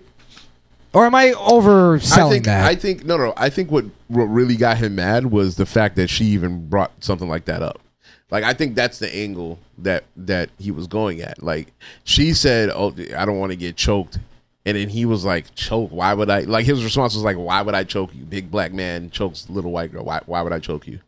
Like, that's how I got it. But then he said, I should. He said, I should. But the way that he said I should, it felt like, why would I do it? You know what I mean? It still was kind of like joking on the... That's like saying, like, damn, I'm broke as hell. I should go rob a bank. Like, I'm not actually going to rob a bank. You know what I mean? It's just saying something. Or it's like... you say something stupid or whatever, and I go, Skrill, I'm gonna punch you in the fucking face if you keep, you know what I mean? Like, where I'm like, just joking. Yeah. But it still sounds like if I were to play that clip to somebody. That sounds crazy. Like, Jesus, he's gonna punch you in the face? God. Yeah. It's like, no, it's just joking. So I don't know. It's weird. Maybe we need more. Yeah. This one's not as interesting, I guess, to me. Lisa Marie said they both deserve to spend all their money on lawyers. Yeah. And then fair. Aussie Lisa says he is as bad as her. He's 37 years older than her. Slut and slut maker, both idiots. Now, like Aussie, a little iffy on there. But yeah, I don't know, Aussie Lisa, because I don't like that argument, because Tracy Ellis Ross was just talking last week about how she only fucks young dudes because older dudes don't want to put up with her bullshit. So it's like, if they can do it, why can't fucking guys do it? Guys do it all the time. Why would a guy want to date somebody his age? I'm going to date somebody younger than me. What? That's I disagree in that I think men and women are held to different standards. And I think that's just natural. What's the age? What's too young for you to talk to a girl? Like, if a girl was, I don't. As long as it's legal, I don't give a fuck. Well, that's what I'm saying. Yeah. To me, that's all it. Like, women just play it like they say that it's pedophilic, it's this and it's that. Predatorial. It's predatorial. It's like, no, bitch. It's like, no, it's not. We as men, we want something that's not fucking, for lack of a better word, used up. You know what I mean? Or it's not even, or like jaded. Yeah. Conformed already to feminist ideology. Right. Or unable to break that that mind virus. I don't know. Yeah, I guess, like, but then it is, I think, different in that, like, a younger dude fucking an older woman, most people don't see that as like a predatorial thing. Yeah, that's not a problem. Go get your cougar pussy, nigga. What you mean? Like, I think that's lit. Yeah, I think most people see it that way. But now there is an age though, because you remember those like old Maury episodes where it'd be like a 19-year-old kid and he's like madly in love with a 60-year-old grandma. Yeah, that's a little crazy. There's like a weird thing there. But who's weirder in that situation? The kid. Yes, absolutely, absolutely. Yeah, he's got a weird like fetish or something. That's crazy. That's too wide of a gap. I do agree with Aussie though on the thing of like, I do think he I don't want to say is as bad as she is, because if they both made an agreement to have sex and there's a money exchange or whatever, morally I don't agree with that, but they're, again, consenting adults, whatever the fuck. Transaction. Yeah, like like that's them making an agreement. It's not moral, so they are just as bad as each other in that situation. But then when she's like trying to make more money off of it or turn it into a lawsuit, if he didn't really rape her, then I would say that she's worse. Yeah. Yeah. 100%. Yeah, if he didn't do any, like if he didn't rape her, then yeah, of course. Because then she's just outright lying to get money. Right. 100%. All right, well, more will be revealed. I suppose. Yeah. How many of these do we have where it's like we got to wait for more? What are we waiting on already? Harry Sisson. Nothing's come out about that. Listen, I'm personally, I'm gonna sound like a scumbag. I gained a little bit of respect. I actually did too. Yeah, it's like, he's talking all this shit. Yeah, he got 10 bitches in rotation. Yo, Harry was going crazy on the hoes. God damn. Politically, he's a hypocrite and a scumbag. Absolutely. But like, then it's like, but then once we get past that, I can't be mad at a dude that wants a young stallion that wants to go bang a bunch of bitches. It's like 100%. Just a little bit of respect. Just a little bit. But we can be fair because he'll never be able to go on camera and have respect for any right winger. But we got to be fair. I'll give him that. He was like, man, this is great. She's like, this is great too. She's like, I love hanging out with you. I love hanging out with you too. Let's get serious. I got a lot of stuff going on right now. I got too much weighing on my mind. Too much on my shoulders. I travel a lot, and I just don't. I don't want to have to hold you down. You know what I mean? Like, I think what we got right now is working though. Matter of fact, I don't. I know I could hold you down. I don't want you to have the burden of holding me down. Is the problem? Listen, you know, I'm political. It's dangerous. I don't want to subject you to. You know what could happen. I go against these right wingers. They're crazy. I can't be with you, and it's for your safety. And he tells all 10 of them the same thing. Oh, how can you be mad at that? He might be goated. Top G. Brand is destroyed. He might as well. You know what, Harry? You might as well just come to the right side, baby. Your brand is done, my nigga. It's over. You might as well join Jake Lang. You saw all of his fake ass friends just left him in the dust. Didn't even. Yeah. Parker totally disavows him. See, it's like you people are fake, bro. See, this is a moment where we could pick up Harry Sisson. I know we don't want to. But it could be one of those plays. Could you imagine? No, listen.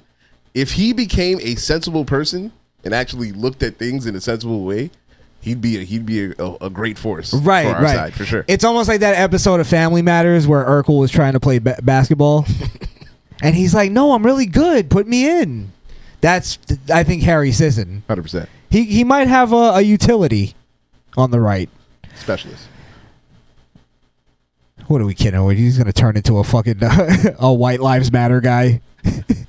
He's just going to go opposite, like too far right. The other way. Too far right, yeah. Too far right. Oh, man. He's going to hate Zionists. Oh, Jesus. Oh, man. What else do we got? Jews got to be doing something right if both left and right hate them. It got to be doing something right. Yeah. That's crazy. Let's see. I'm just scrolling through. Oh, go up for me, because I did send you something interesting. Did you want to talk about the wrestling thing? Sorry, yeah, because we may talk about that, but I gotta play the Paul Heyman clip. Paul Heyman, he has a new clip. He went on ESPN.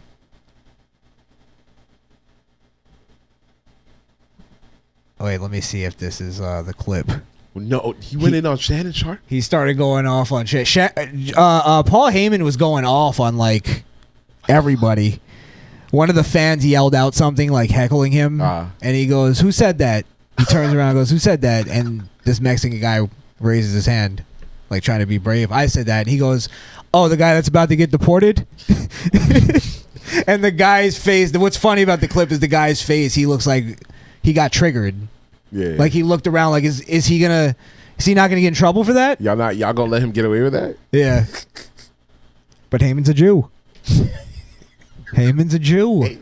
Heyman's a Jew. I would have never known. How do you put a yarmulke on that thing? Let's see. How does it stay on? He has it's a skin colored yarmulke. He has it on right now. All right, let me play it. See, CM Punk does as much good to my reputation as Shannon Sharp does to ESPN. Oh no, jeez. Oh boy. All right, see, all right. We don't need that. A lot going on. Don't ooh me. I'm not the one getting sued. Whoa, okay, all right. Whoa. Nah, I mean, come on. Low hanging fruit. That was low hanging fruit. Come on, even from Paul. Because is he trying to be a heel? That's Yeah. a little weird. Okay, Yeah. he's trying to be a heel.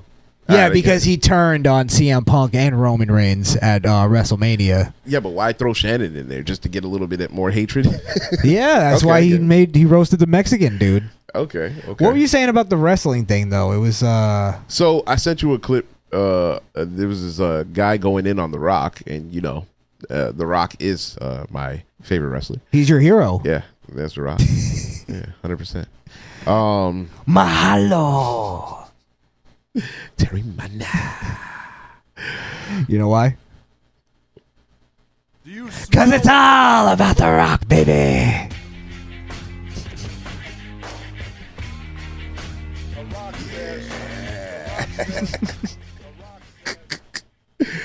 So this guy, this dude.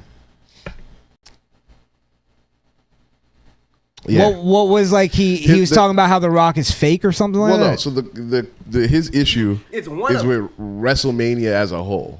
When he got to the end of his rant, that's when I figured it out, because I was like, okay, I get where he's trying to go, but then when he said if it was the third option that they just wrote some bullshit for WrestleMania, I think he was upset with how WrestleMania turned out. So that's why I wanted to ask you, because I thought it was a good thing that Cena won. I thought he turned heel, he won, and then that's his last one, right? And he's out? Cena won. Okay. I was happy that Cena won. I actually loved the match up until the end and the way Cena won. He won with the assistance of Travis Scott. Rapper Trav. Why, bro? He's not a wrestler. What kind of assistance? Did he put a chair in the ring or something, or did Travis Scott actually get in the ring and touch the other wrestler? I can't even remember. That's how useless it was. Unmemorable it was. Wow. He Terrible. came out. They hit the fucking beep beep song. The beam, beam, beam. That's Fiend. Fiend. Yeah. Fiend. And then because before when he did this, The Rock came out right after. Like it was like a little thing, like an add on to The Rock's entrance. So everybody thought that The Rock was gonna come out. So I do believe WWE was being very lazy. I don't know why The Rock didn't show up, but as Travis Scott's walking to the ring, the commentary is trying to save it by going, You know The Rock sent him here. And it was like, ooh. And then that's when I realized, The Rock's not even coming. The Rock didn't show up? The Rock didn't show up to WrestleMania. They probably couldn't pay him. They The probably Rock, couldn't pay him enough. he owns fucking part of WWE now. Just because you're an owner of something doesn't mean you don't want to get paid extra for doing something that. Yes, what do you mean? Come on. Him showing up makes himself more money. Like he could show up for free and still make money. He sells merch. I'm just trying to figure out why wouldn't he show up? That you think you would show up for, especially after the setup. You would think The Rock would show up. The whole build was that Cena turned heel because of The Rock. Like The Rock is the one that gave him the head nod. Like go ahead, turn heel. So you think it was lazy writing? I don't know what the fuck it was. I'll be honest. I don't know if The Rock couldn't show up. He was shooting Jumanji 4. He was fucking hanging with Kevin Hart and shit. Going to In-N-Out Burger for the first time, the third time. This is a cheat day. Yeah, it was a cheat day. He was a little bloated. He decided not to show up. He stubbed his toe. Anything's possible. Anything is possible. Yeah, 100%. But I have to believe WWE wanted him to be a part of this. Just because of the storyline. The way it's set up. Yeah. I don't know. Let me see what this guy is talking about, though. Oh, Peter Ortiz. He did an interview half-ass explaining what happened. I think this guy touches on that, right? Yeah. Hey, listen, bro. I've been a nigga my whole life. So if I don't know nothing else, I know when a nigga is full of shit. And let me tell you something. This big, black, bald-headed, brolic bastard right here, Dwayne The Rock Johnson, is so full of shit, bro. He got on Pat McAfee's show talking about, oh, well, I took a step back so I could let John Cena and them build. We had the biggest angle ever at Elimination Chamber. And, I just wanted to let them run with, bro. Stop, bro. Stop lying. Stop trying to treat us like we stupid, bro. That's not what happened. I can guarantee you it's one of two things that happened with The Rock, okay? Because his ego is out of control. Here's what I think happened, okay? Number one, he got to NXT talking too much, stumbling over his words, thinking that he was going to step right back into the WWE promo cutter that he used to be, and just got to saying all types of stupid shit, and then slipped up and said that, oh, well, I want Cody's soul. And then social media got on his ass and fried him, and then it had to become an angle, and it was, oh, well, I always meant that. It was always going to be Cody's soul, it was an angle. No, it wasn't, bro. You was talking too damn much, and then people fried you. Or see, that one I kind of disagree with. Okay. I do think they're still pushing towards a Rock versus Cody thing. In the future. Yeah. Because Cody was fighting against Cena just now, right? Yes. Yeah, okay. So it's almost like he sent Cena to strip him of the title, and now The Rock, because I don't think The Rock wants to go after Cody for the belt, because that's why he did the thing of, I don't want the title, I want your soul. So he wants to take him down a peg and then beat him. Well, okay. What I thought it was that The Rock wants Cody to go heel and be one of his guys. Okay. Like Cena did. That's where I thought the storyline was going. Okay. And I think it still might be. But The Rock's just not around for whatever reason. This guy's also speculating on why. But that first one I think is a little too that's like naive to think that. Okay. That The Rock is gonna cut one promo in NXT and be fucking shook about coming back to WWE. It's That's stupid. Yeah, it's fucking stupid. Yeah, okay. That's fair. this man genuinely has heat with somebody backstage in the WWE, and he took his ball and went home. He was like, oh, well, y'all think y'all don't need me? You think you can pull these kind of numbers without The Rock? All right, go ahead and do it, bro. Like, come on, dog. Like, that's 1,000% what happened. And if that I also disagree with, because The Rock has ownership stake. So he's vested in the company. Investment in the company doing good. Yeah. And people don't want to have heat with The Rock backstage. Like him having heat with... You think that's like the last guy that you would want to have trouble with is The Rock? I feel like he would have to have heat with, like... I think even Triple H, The Rock would be like, get the fuck out of here.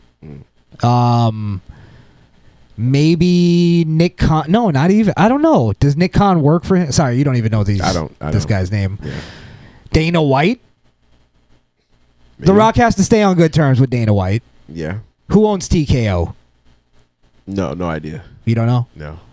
Whoever also has an ownership stake, that's who The Rock, if he had heat with, he would have to like figure out how to mend that. Everybody else could probably suck his dick.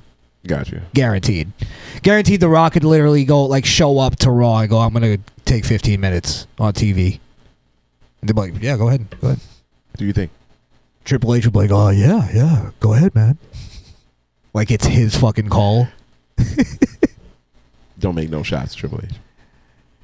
Yeah, I could be overstating The Rock's fucking poll, but I highly doubt that's the reason. But let's hear his other reasons.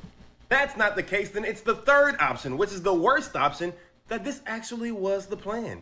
Because this plan was ass. And if this is what y'all sit around and come up with, bro, oh my, you have so many resources. There's so many better storytellers out here, bro. This is unacceptable.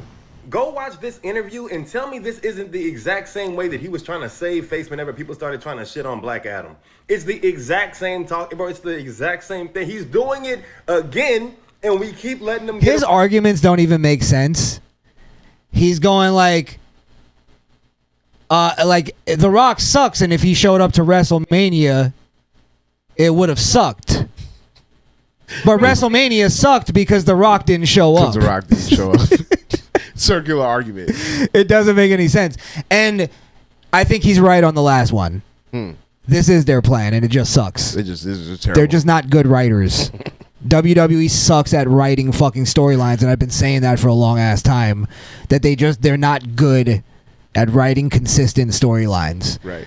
They'll do things like when The Rock left the first time, last WrestleMania, he handed Cody like a little thing, and he like put it in his hand and then walked away. So the big question was, what did he give to Cody? And then I honestly, I don't even remember if they ever went back to that and like explained what he gave him. I think he gave him like something, some kind of heirloom or literally I don't even remember it. And that could just be being fucking stupid. Okay. But you thought it was gonna go to something big, like a big twist. And that's what WWE does. You always think it's gonna be a big twist, and it's almost never that. The only things that were good on WrestleMania were the things that were actually predictable. Heyman turning on Punk and Roman. Dominic won the Intercontinental title. Okay. Do you know Dominic? No. Oh, you don't? I Rey know Mysterio's son. Dominic Toretto? Oh. Toretto. Rey Mysterio's son. Okay. So the new Rey Mysterio. Rey Mysterio Jr. Jr. But yeah, I just think that's all it is. I don't think there's any grand conspiracy. Okay. With the Rock.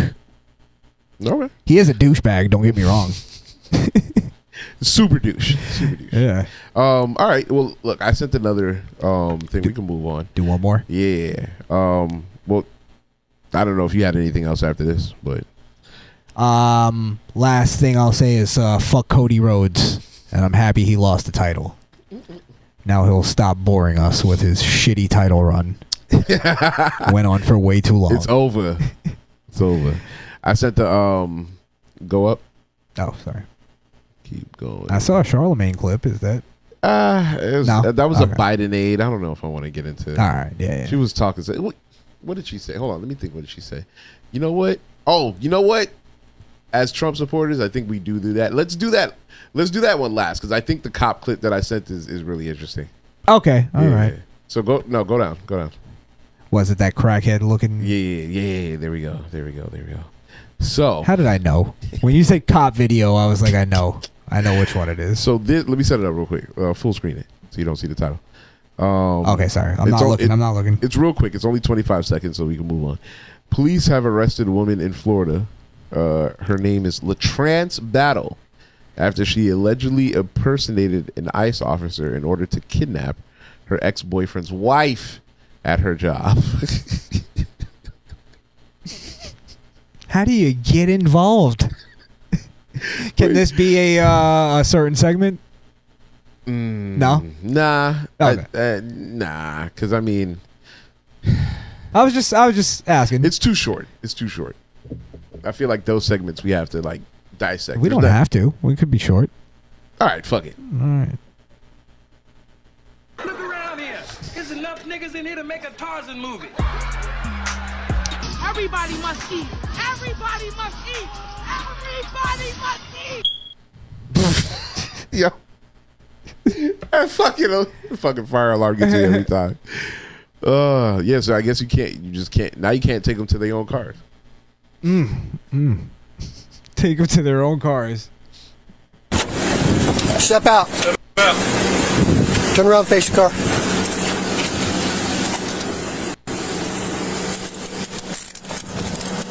You can't do nothing right now. 445 Bay, lift to channel 1015. 1823 out. No, my thing Wait, is, what happened? No, it was only 25 seconds. I must have missed it. What happened? No, she just got out the car and got arrested. Oh, so what's the? Well, no, well, that's why I was like, I didn't think it would be. What's the thing? What's the point of playing it? The though? point of me playing it was the story itself. Okay, Yeah. okay. Yeah, it's just a crazy situation. Like, how do you even get to that point? You know what I mean? Like, who let you in the building? Like, does she look like an ICE agent? Like, how? You know what I mean? It's like where you probably could like play it off. And then I Hell guarantee nah. you, when she walked off after she just pretended to be an ICE agent, everybody looked at each other and went diversity hire. Oh no, DEI. It's little remnants of DEI. Damn. That's how she got away with it. Hell nah, there's She no looks way. way worse in her mugshot. Well, yeah, you got to take the wig off. Oh, that is, yeah, a Pippi Longstocking wig. It's an enhancer in some sort of way. But yeah, I just thought it was a crazy story. Like how you fucking wanted to kidnap. What were you gonna do with the wife? You know what I mean? Like what was your plans? Let's say she pulled it off. So she kidnapped the wife of who? She attempted to kidnap the ex-boyfriend's wife. The ex-boyfriend's wife. Yeah, at her job. You can only assume she was gonna probably try to kill her. That's what I'm thinking. What else would she do? Try to just scare her, maybe? I don't know. Beat her up? Depends on what they found on her. Well, kidnapping doesn't necessarily mean she was trying to like fucking, duct tape her and abduct her. It could be as simple as pulling her somewhere where she doesn't want to go. Yeah. Yeah, 100%. So okay. Yeah, that's probably what it is. That's fair. Wait, impersonating an ICE agent? Yeah. Oh, maybe the boyfriend is either Mexican or dating a Mexican. The wife is Mexican. Impersonated an ICE agent on like, hey, we need to check your stuff. Mm-hmm. Well, no, then the boyfriend would know who she is. Yeah, I would think so. Maybe she was. But she went to the ex-girlfriend. She went to the The wife's boyfriend job. wasn't around. Yeah, she went to the job. Okay, so she went there pretending that she was going to check her papers, and she had to maybe take her in. Which shows that she had to stalk her. She had to find where this girl worked, and then figure out how to get to her. Is it kidnapping or attempted kidnapping? It's attempted because she did it in order to kidnap her ex. So it literally could just mean that she had a plan. She was going through with a plan. That kidnapping was the intention. The intention, yeah. So it could have been that she was trying to go. Just giving you a scenario. Hey, I'm here with ICE. We need to take you in to talk to you about such and such, right? Something came up in your papers or whatever. And the girl was at least smart enough to go, let me see your credentials. Let me see your badge. What's your badge number? She couldn't show a badge. Then she walked off. And not even that. They called the police. And then the police came. Maybe the girl is actually fucking legal. So she had the balls to call the police. Yo, that's so funny. That literally could just be, that could be the same charges for that. Like, that's what it sounds like. Just completely making it up, but that's some crackhead activity, man. If I ever seen one. Yeah. Where do you think her drug of choice is? I'm gonna go K2, and she likes. I don't know. I'm gonna go. I don't want to just go with crack. That's why I'm not either. I'm gonna go heroin, but specifically black tar heroin. And she calls it horsey horse. With whatever else she can get her hands on. Honestly, she looks like anything. Yeah. Whatever. Yeah, whatever. Pills. Definitely pills. I'll take it all. She loves a good Molly night. She's tried X a couple times, didn't really like it. She didn't like the way she came down off that at all. Yeah. And she likes dusters. She enjoys a good duster. She enjoys a nice Jeffrey every once in a while. Absolutely. All right. And then you said you had another thing. Yeah. By the way, thank you, Skrill, for basically putting the show together tonight. Absolutely. I was like, well, yeah. I got the Charlemagne clip, and then we can possibly end it. I feel like there was something along these lines. Along what lines? Of the Trump thing that I saw, but we'll go with this. And this could still be can't take niggas nowhere. We didn't end the segment, so can't take niggas to the radio station because it's crazy. Can't take niggas to public airwaves. Who's this broad? So this lady is a former Biden advisor, so you already know where she's going. Look who Biden had advising. That's how I know this nigga was really asleep half the time. He didn't even know who this broad was. Yeah, he had no idea. If Biden saw this lady today, he wouldn't be able to tell her from a can of paint. Who are you again? He would call her Kamala. Hey, Kamala, I ain't seen you in a while. Kamala, it's been a little bit. Ever since Trump won, you ain't called me no more. And then she would go, 1, I'm not Kamala, and 2, you were with Kamala 2 days ago. Oh, is that right? Is that right? I don't remember. Don't you go be in a lion dog face pony soldier. Pony soldier. Oh, man. He must just be like sleeping all day at this point. Oh, 100%. Jesus. 100%. You know what's weird? When he was the president, I too felt more sleepy. I think the whole country was asleep. I think so. The whole country was asleep, yeah. I'm like, now I'm more awake. More alert. The sharpness to my vision. It's game time. Journalist friends and I get into this disagreement. I don't really talk to people who voted for Donald Trump. Like, I don't need to talk to them. Because if we look at the last election, 90 million eligible voters did not vote. That's a whole lot of people that we can reach to understand that they actually have power to change the system. In the book, I talk about the labor movement and how unions are incredibly powerful. That is a way that we can overthrow these companies that are run by these billionaires who are out of touch, the people power. And that's the thing that I'm focused on right now. It's the people power. And communism. A couple of things that strike me about her opening statements. One, she's not willing to hear the other side. So she's already closed off to even thinking about other ideas. You know what I mean? But that's to be expected. It's black women, so I get it. Also closed-minded commie. Yeah, 100%. Nice alliteration to it as well. But then she goes into this whole 90 million people didn't vote, and that's just the people we need to reach. Well, your message isn't reaching anybody. You guys are like a 21% for approval rating because your messaging is stupid. Nobody in this country in their right mind believes that a woman or a man should be able to go into a woman's bathroom because he prefers to be a woman. Like, nobody believes in that, and they're still pushing it. It's this too, right? How many people voted for Trump? What is it, like 77 million? 77 million or something? Somewhere around there.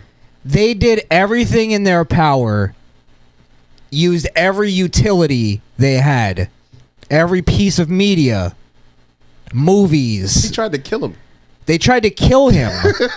What are we talking about? Talk shows talked horribly about him. Like, they smeared him. They used the courts to go after him.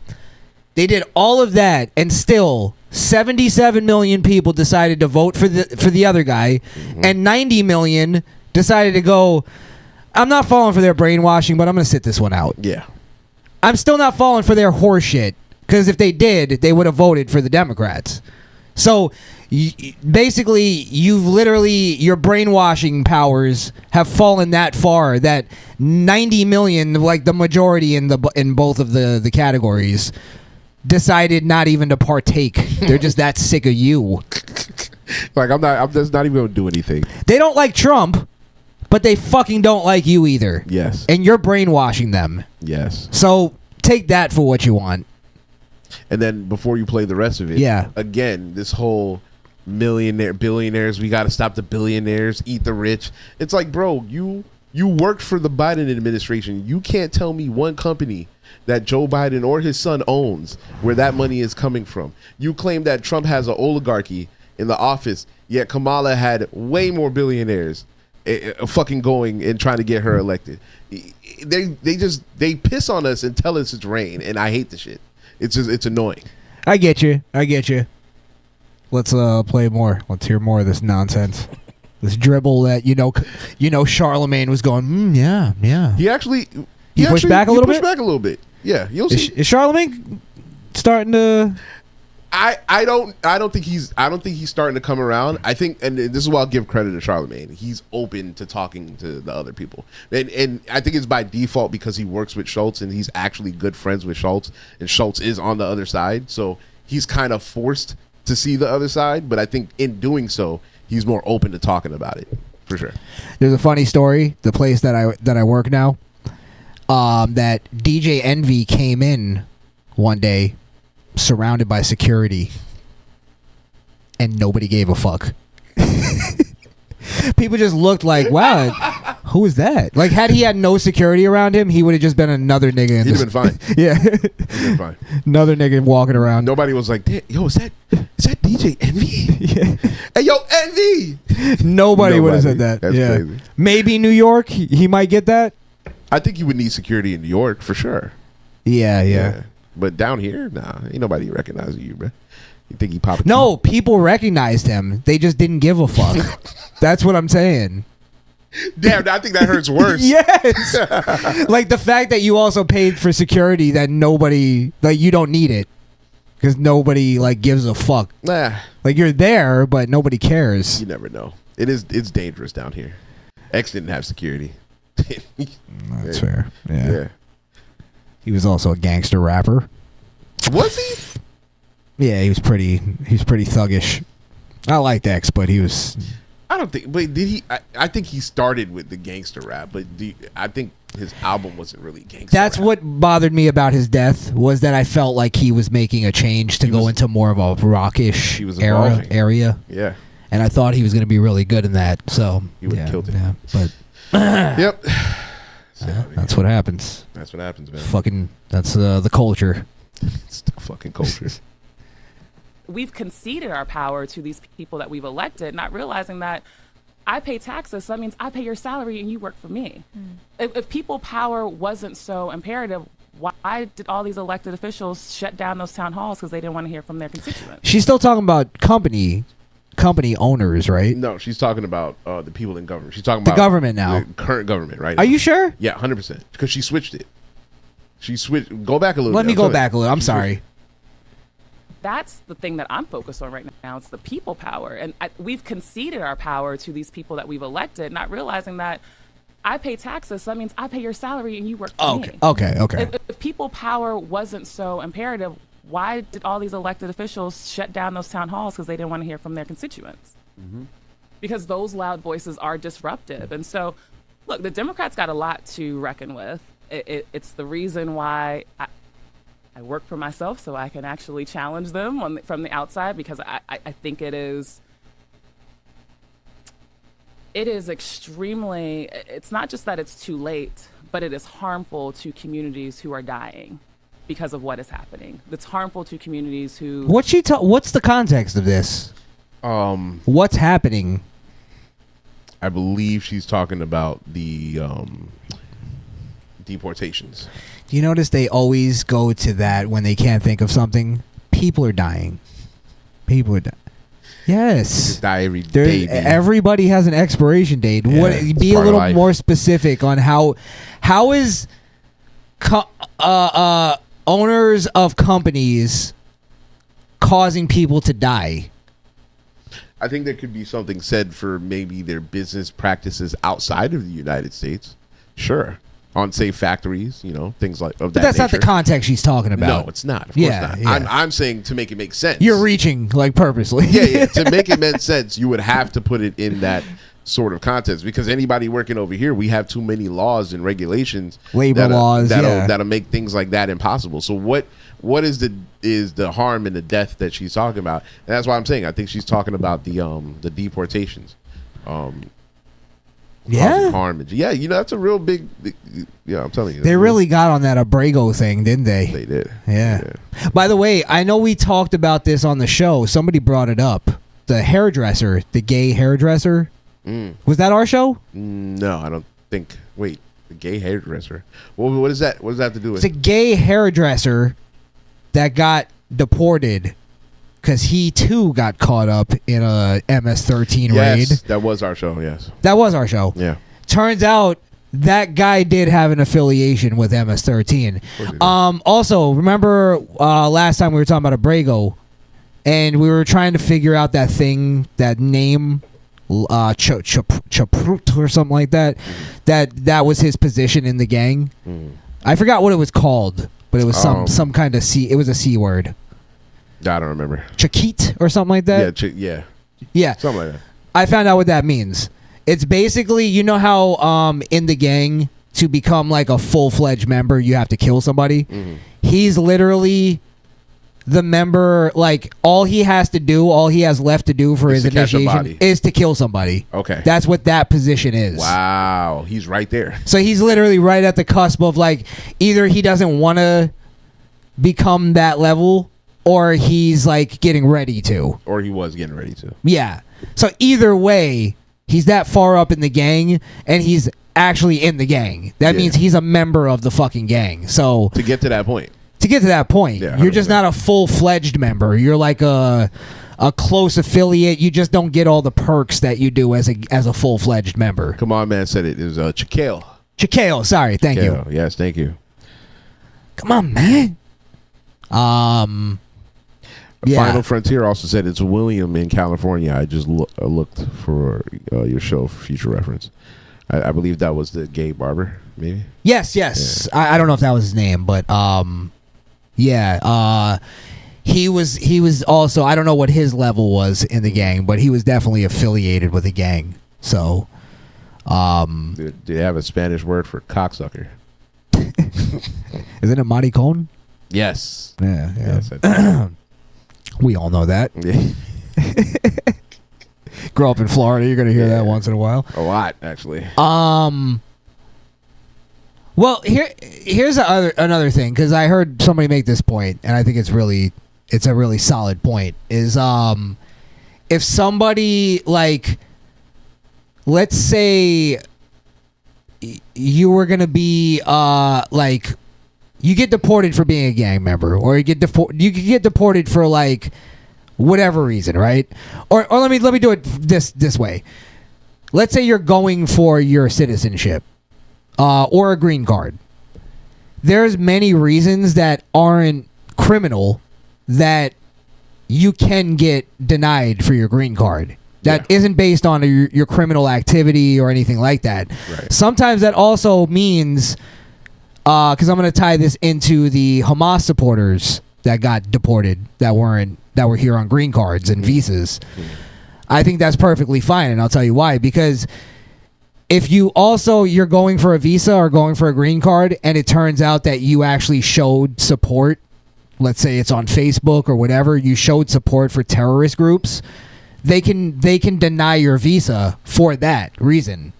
So if that's a reason why they can deny your visa, why can't that be a reason they take away your visa and send you the fuck back? Right. If it would have stopped you, if we would have known that about you before, we could have denied your entry. But you lied. You didn't tell us what your true intentions were. Or you just happened to, like, you started to buy into that propaganda or whatever, and then you show your support for Hamas or whatever. Like, I'm fine, like, looking at that and going, you being here is not in our best interest. Listen, green card, they people look at it like green card holders are citizens. They're not citizens. Like, again, if you need a green card, you're not a citizen of the United States of America. That's a fact. If you have a green card and you commit even the smallest misdemeanor, you're gone. You're gone. Well, you're at least up. You're up for possibly being deported. You're at risk. Yes. You're at risk. You're held to a different standard than Americans. A higher one. Sorry, I'm not sorry. That is what it is. You know what I mean? The price you have to pay if you want to be here. His name wasn't William. He's saying it's William from the Hake Report. Oh. Yeah. Shout outs to William. We had a really good talk today. Okay. About Carmelo and whatnot. Okay, shout out to William. And William was one of the few that were actually not not an emotional wreck about the fucking conversation. Like he was just That's nice always and good. calm. And actually, I like William a lot. He's always calm and like he should do his own podcast. He has a good voice for it. Okay. Yeah. Take your shot. Hey, William. the Don summoned you. You could call it. You could call it what your name is. Final Frontier. That's perfect. Final Frontier. That's a I great think he name. might catch some trademark issues. Isn't that a thing? Final Frontier. Finaler Frontier. You just put an ER at the end of it. You'll be all right. Gotcha. Finaler. Or just make one of the letters an X. Like Frontix. I like it. Oh shit. Yeah. William, you can call in if you want. We have a little bit of time left. 929-464-7348. That's 9294-MISFIT. 4 Misfit. We're going to What's get up? out of here in probably another like 15, 20. Yeah. That Okay. sounds good. Yeah. Yeah. So, let's finish this, dumb broad. Yes. Have been fighting against these systems, and yet at the same time, they are the ones that folks constantly look to create the solutions. And so until the Democratic Party, just as much as we understand that, Republicans subscribe to white supremacy, in the Democratic Party, there are folks that need to understand that their positions of privilege, that they need to get up out of their seats. A real leader understands. Okay, so for the last 45 seconds to a minute, she's literally said nothing. Nothing. Zero. Nothing. Whole thing's a nothing burger. I have no clue what the fuck she's talking about. I don't think she does either. It's like the Little Rascals when they were putting out a fire. They were on the fire hose. She's on the fire hose right now. Like, fuck, where is it? Where is it? Fucking spiraling. Or you remember in Apollo 13 when they were doing a fucking, they were realigning their trajectory and he had to use the glass in the earth in the glass. Yeah. And he's like, I'm losing it. Oh, shit. And they are in the way of progress. And I think until we really reckon with that, we're going to continue to see this fighting, and we will continue to lose in ways that, quite frankly, are killing so many of our communities. And I think you should talk to people who voted for Trump. And the reason I think you should is because then you'll understand the why. And I think that's where Democrats just simply That's failed. fair. Yes. They didn't know, they couldn't understand the why. It's like, how could you vote for the Did you actually have a conversation with them to see how? Because a lot of it does just have to do with a lot of policies that they That's true. And let me clarify that. There are a lot of people with privilege and understanding exactly why they voted for Donald Trump. Which is By the way, let me just clarify that. That means, oh shit, he doesn't fully agree with me. So let me just, because she started it out as she doesn't want to talk to Trump supporters, right? Exactly. Like that was kind of the. She's gonna alienate. She's gonna separate Trump supporters from racist people and put them together. That's what she's about to do right now. She was hoping when Charlemagne started talking, he was gonna get her out of her fucking word spiral. Sorry, we have a caller.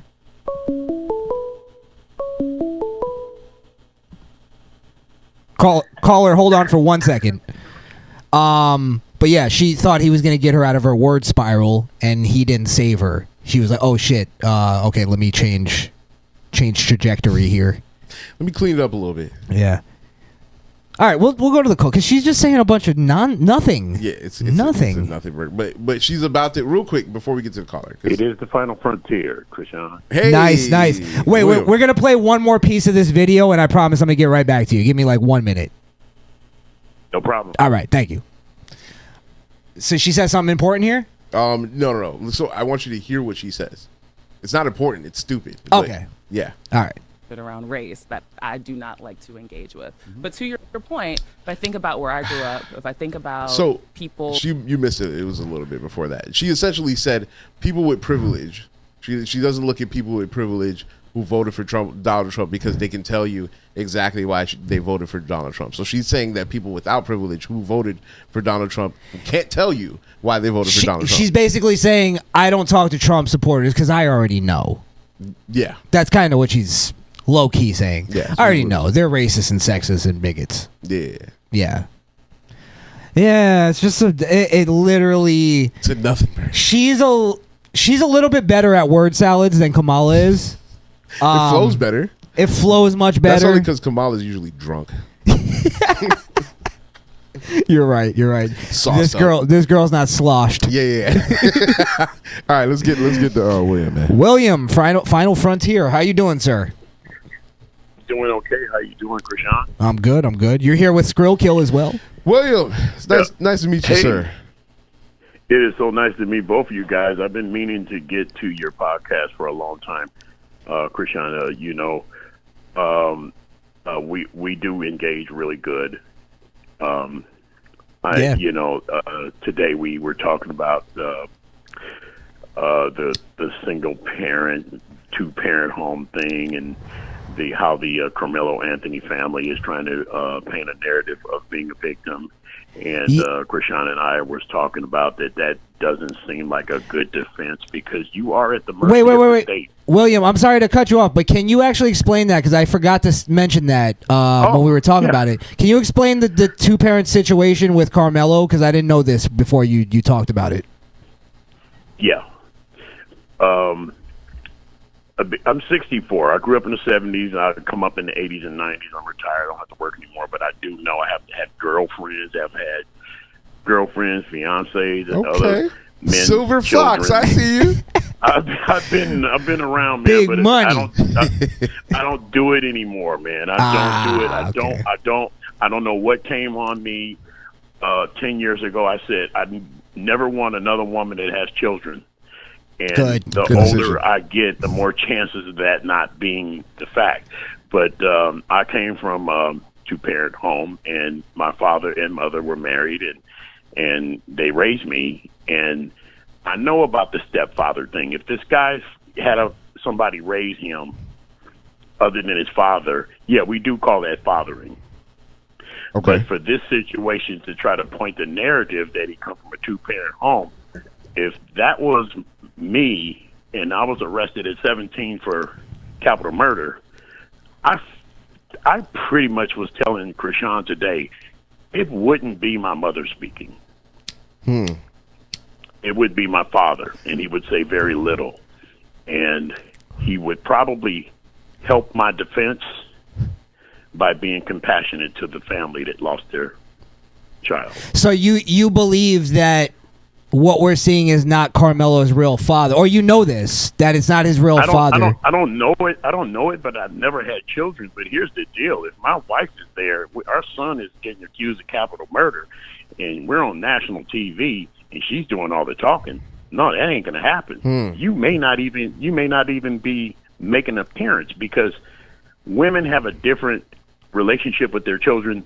Like my mother, she had me. That's a different relationship. My father, it's a different relationship. Now, he raised me, and she's more emotional. I guess that's what I'm saying, right? She's more emotional. He's more factual. Well, that's kind of the dynamic between men and women, just naturally. Yeah. So yeah, definitely. Let me ask you though, because I've always had this theory that black families are more matriarchs than patriarchs. So, and that's kind of the thing of like even some black families that do have 2-parent households are still a little off because the father is a little more docile and the mother is more out there. Yeah. I've seen them. Yeah. I've seen them a lot of times. They both passed away recently, and I'm going to tell you something. It is very true. You do not know what you have until it's gone. Sorry for your loss, bro. Yeah, sorry to hear that. And they'll thank you. But you never know what you have until it's gone. I used to think my father was the biggest a-hole in the world, but you know what he was? He was just a Marine. He was just a father of 2 sons, and he just married the mother of his 2 sons and stayed with her till he died. 66 years marriage. Wow, amazing. Yeah, that's the goal. Actually, that's the goal. Vietnam under Kennedy and Johnson. Those were, as we all know, we're not as old as those people. Those were some trying times.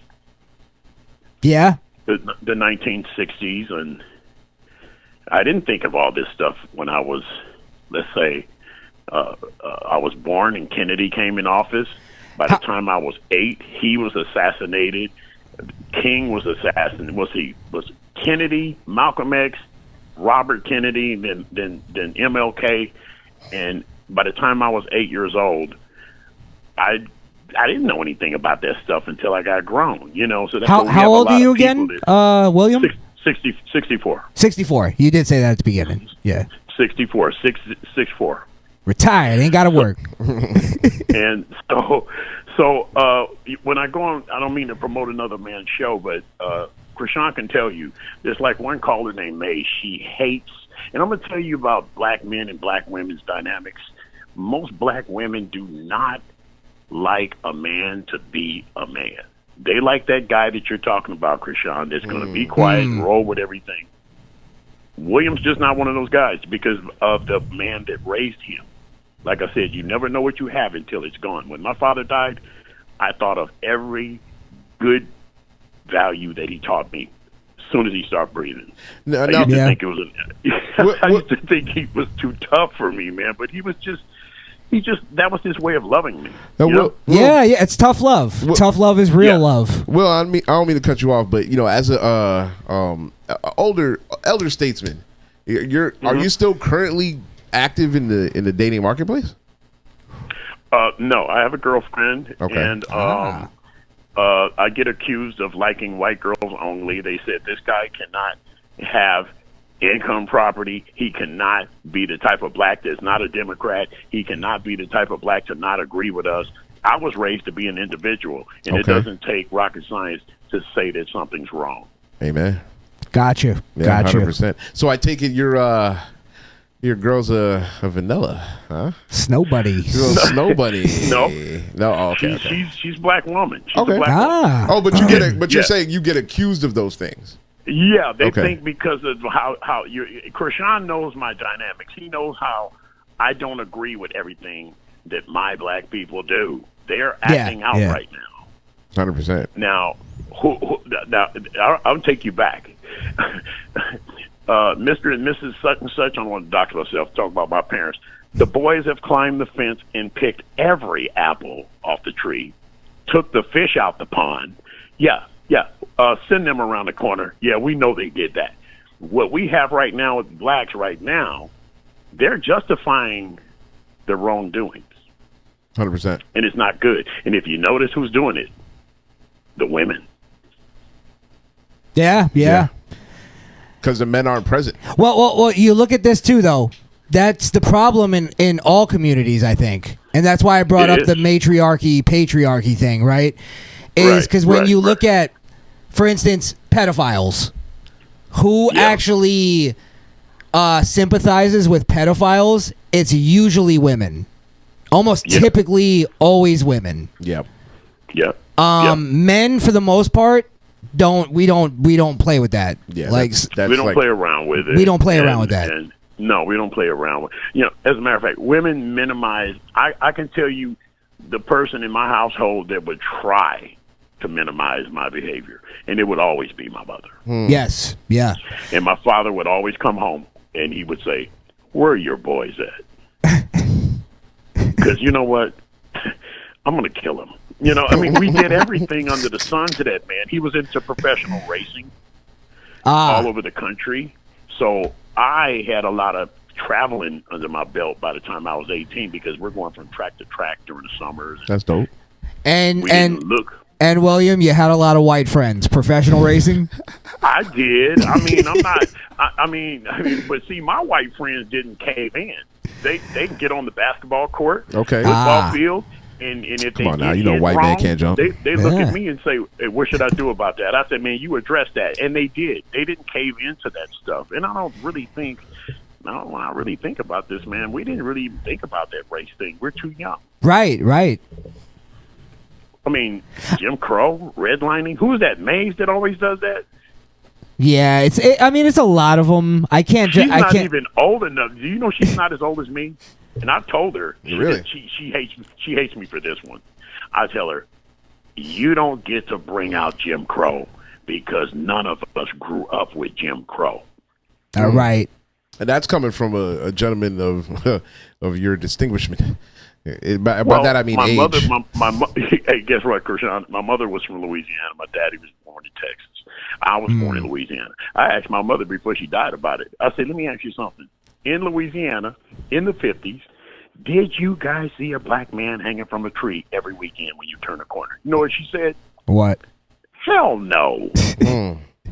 So a lot of it is cherry picked, and you just got to be careful what you hear. Yeah, a lot of it was incidents of violence that were blown out of proportion. And the thing is history is always highlighting the bad things. Like, so when you highlight all the bad things, it makes it seem like all of history was just this bunch of bad things, and then in 1992 we fucking figured it out. Yeah, we just figured it out. Out of nowhere. They just skipped the whole process. I don't even really think we started. Guys, not to cut you off, I don't really think we started thinking about this stuff until Obama came in office. I mean, I think we were pretty much done with all of that. And my brother would look at me sideways. My family would look at me sideways. And they didn't even know that I was a Republican out of high school, which was 79. If you think about what was going on, you had the Iran hostage situation. Jimmy Carter messed that up. And who came into office? Reagan, yeah. Fixed it all. And I asked my grandfather, I said, "Hey, who should I vote for? I'm going to vote for the first time." He said, "Whoever you want. Your father served in the United States Marine Corps. He crawled on jungle floors for you to have the freedom to pick what you want. You pick what you want. You don't be asking me who to vote for." That's what maybe the black community's problem is. They don't individualize themselves. They go in a group. Yeah. But it was my grandfather that told me. He said, "Don't you know black people were Republicans in the South? Yeah. Before they were Democrats in the 60s? I said, "Were they?" He said, "Yes." That was actually the beginning of my red pilling. Is when I realized that like the Republicans were actually the good guys. Yeah, they were actually the ones that were fighting the slave drivers. They were the party for the minorities. And actually, they were the ones who dropped the slavery thing. They were trying to drop the bomb and get rid of slavery. It was down. Yeah. Yeah, I mean it's go ahead. Sorry, I'll let you finish. I'm going to tell you my favorite. Not to plug anybody else's podcast, but I'm very loyal to the JLP network, as Crishaun knows. My favorite is actually, and he sent a book to my house because we had a conversation on the air about fathers. Larry Elder. And as you know, his father was a Marine and worked hard too. And I said, "Larry, I just lost my dad and everything. I think I lost my best friend. I feel empty." And in 2 days, there was a book at my front door. Oh, nice. A lot like me, and it was autographed by Larry Elder. And nice. He's one of my favorites. JLP is my favorites, and Misfit Nation, you are too.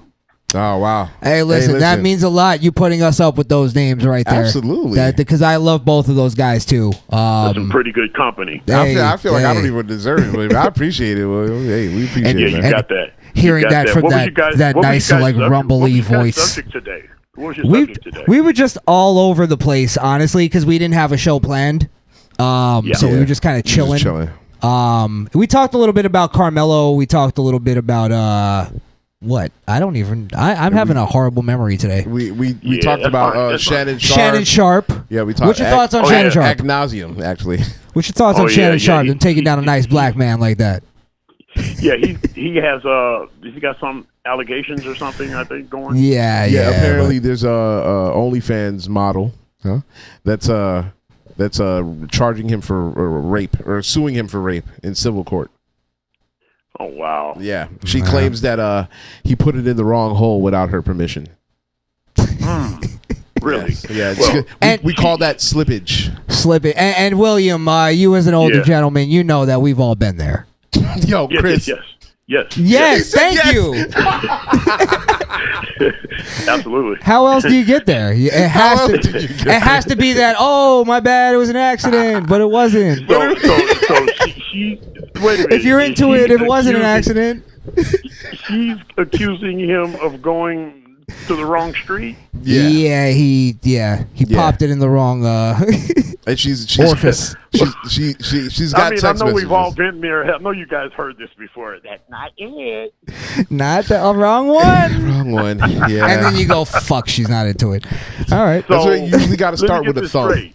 What was he accused All of right. anything when she was getting to know him? No, I don't know. So we come to, well, me personally, I've come to the conclusion that this is a shakedown. He offered her 10 mil just to stop, the story that she was trying to fabricate. She turned it down. She wants 50 mil. He had $100 million contract that's well publicized. It feels like a shakedown. What it sounds like is they made a deal to like have. She's a grifter. Yeah, yeah, you know the deal. It sounds like they made a some kind of sexual deal, like, hey, I have sex with you, you do this, and then he tried to slip it in the wrong hole. Oh God! And during the deal, and she was like, wait, that wasn't part of the deal, and he goes, all right, we're going biblical. so he does it regular, and then she kind of later, I guess, when he's like, all right, I'm done with her, I think she was like more like, okay, now I'm gonna try to get a little bit, squeeze a little bit more out of this berry. Well, they were talking about women a lot today, and a lot of them were offended. And by the way, shout out to Simon, and glad to see him. They talked about women a lot today, and they were quite bothered. Talking about if they make more money than you, what do you do? Hey, the fact of the matter is, if you make $250,000 a year, and he makes 35, I'm gonna call it what it is. You signed up to be pimped, and now you're being pimped, so just keep going back to work and getting his money. You got him because you got a $35,000 a year man with being $250,000 woman. You have to have low self-esteem. I have to think that. But, I never really thought about things like that with women, because I've had women that made more than me, but not much. But I just take it like this, man. I'm so confident in what's mine because it's so mine. It doesn't make me think about yours. I don't care if you make $1 million a year. I'm still the man of the house. Why? Because I said so. Okay.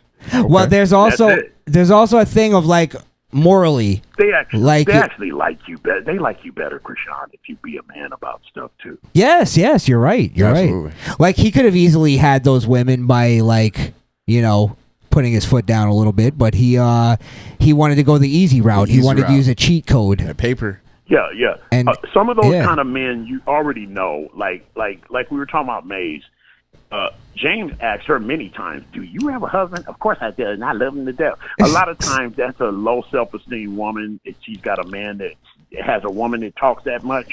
He's I had a father that didn't, I don't know, man. He didn't want my mother on Front Street.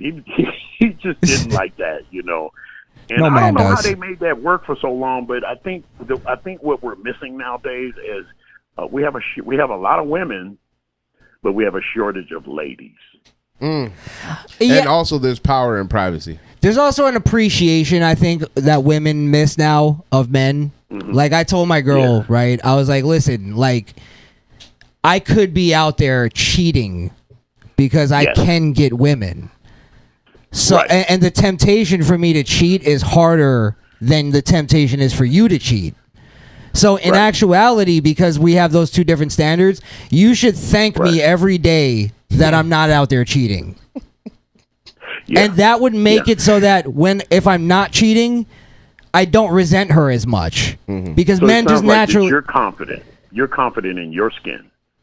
Yeah, absolutely. Because I know what I can do. And like, if a woman doesn't realize that, like, listen, I could be out there getting different women and more women. Like, you have to prove to me why you deserve to be in my life. And women have the game where they trick men into thinking it's the other way around. And it's really not. Aren't they very good? They're very good at that. Brilliant. The one that I let go before this one 3 years ago, I just did the Donald Trump on her, and I said, you know, you're fired. And she's like, I can't. She was one of those kind of women that she never experienced that. She's always dumped guys, and she's always been the highlight of the relationship. And then when she ran into me, I'm not the best looking thing walking. I'm not Denzel, but I'm not you wouldn't kick me out of the bed if you're a woman either. But the thing is that I'm nothing special is what I'm trying to say. And I think it is just, young men, it just depends on how you carry yourself. Because I've been through a lot of things with women, and I mean, I hear it all the time. You know, I can't believe you did this. Yeah, I did. Yeah. But why? Well, it's because I wanted to. But you're wrong. So. And it's not. I don't even know. I think they actually like that better. I don't know what it is. Yeah, it's not. And here's the thing: it's not that I'm like arrogant or anything like that of what I can get. It's that I know what I'm capable. I know what I'm capable of. 100%. And you know your value. I don't need a woman to make me. Before she meets me, I'm already made. Right. Mm-hmm. It's just like it's almost like self-defense. I'm not a violent person, but I'm capable of violence. Exactly. You get what I mean? I mean, exactly. So they'll try you, won't they? Yeah. Yeah, and that's the thing is you have to to defend yourself, you have to be capable of violence. Otherwise, you're not going to defend yourself efficiently. So yeah.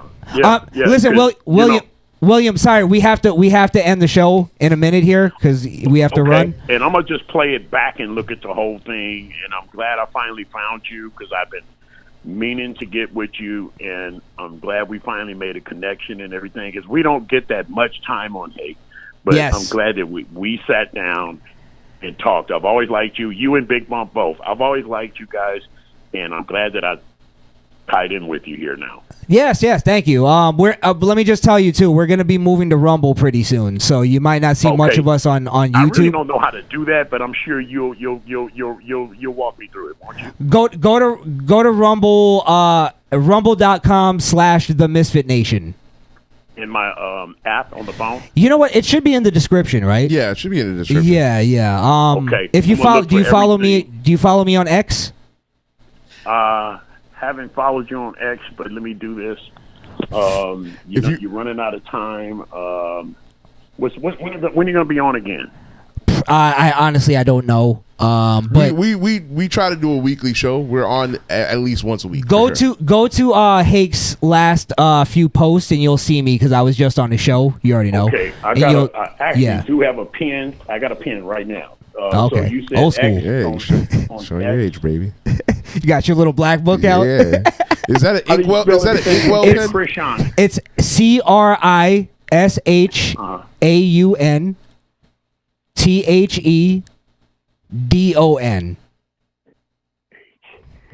And DON. D with a D. D as in dog. D as in boy. D as in dog. Oh, D as in dog. Okay. Yeah. Okay. DON. Yeah, and then you'll. And I could just go to X. Absolutely, and then also write down the Misfit Nation, and you'll find us on X as well on there. Would you say dumb misfit? The THE.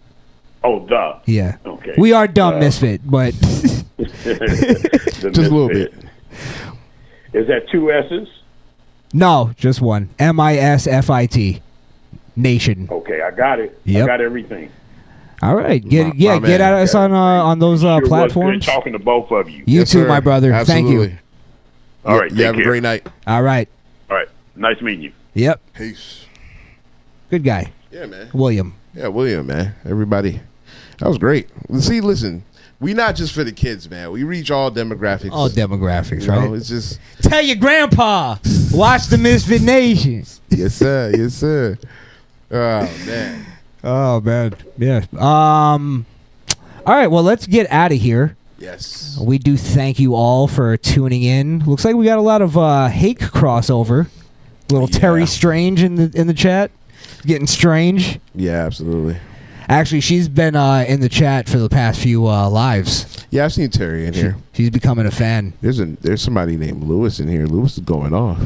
Lewis. Ooh, Maze's coon. Hakes. He's using the coon word. Oh boy, we know exactly what Lewis is all about. Oh boy, here we go. That man, William cool, cause he done say he like white people. Yo, who's this Maze character? You don't know Maze? No. Maze is one of the Hall of Fame hate callers. Really? She might be up there with Mark and Joe. Really? And Joe. Oh, Yeah. shit. And I get mad because every time I call in, she calls in right at the end, or every time I'm on the show, and I only get like 5 minutes with Maze. Yeah, you think she does that on purpose? She's female Frederick. Ah, what Yeah. a treat. What a treat. Yeah, yeah. Maze is a crackhead. That's his Come on, man. Fred times 10. Come on, man. By the way, you have to say Maze appears to be a crackhead. Ah, allegedly. Yeah. Allegedly. Just to be safe. Absolutely. Yeah, Maze is great. I had a good exchange with Mark today. Really? Yeah. Was that transformative? He's the one that said that I was a guilty white man. Like, Mark, you've literally called in because you were mad. Mark. Come on, Mark. Or you literally called in agreeing with things I've said about black people. Like, how can you call me guilty white? It's because you don't agree with him on this specific thing. This specific thing. Yes, Now, absolutely. I don't agree with him on everything. That's what it is. All right, let's shout out the chat and then we'll get out of here. Yeah. Tom Bochio, thanks for calling in tonight. Tom Bochio. Lisa Marie. Come on, man. Yes. Shout out to Lisa Marie. She's been sending me a lot of content. Nice. Procrastination Station was in here. Yes. Peter Ortiz. The incomparable Jake Hudson. Yes. Misfit Ramdell. I just realized Misfit Ramdell is the only moderator on this channel. Oh, yes. Yeah, That's because I was right. like, wait, what? Didn't we make Peter Ortiz a moderator? Yeah, we got to give that back to Peter, Lisa, and... No, we have to make them mad at YouTube just as much as we are. So that's YouTube's fault, guys. You're now just regular people again because of YouTube. Because of YouTube. You see what they do? Yeah, it's all on them. Follow us on Rumble. We'll make you mods over there. At the Misfit Nation, yes, you will be mods, instant mods. Insta mods.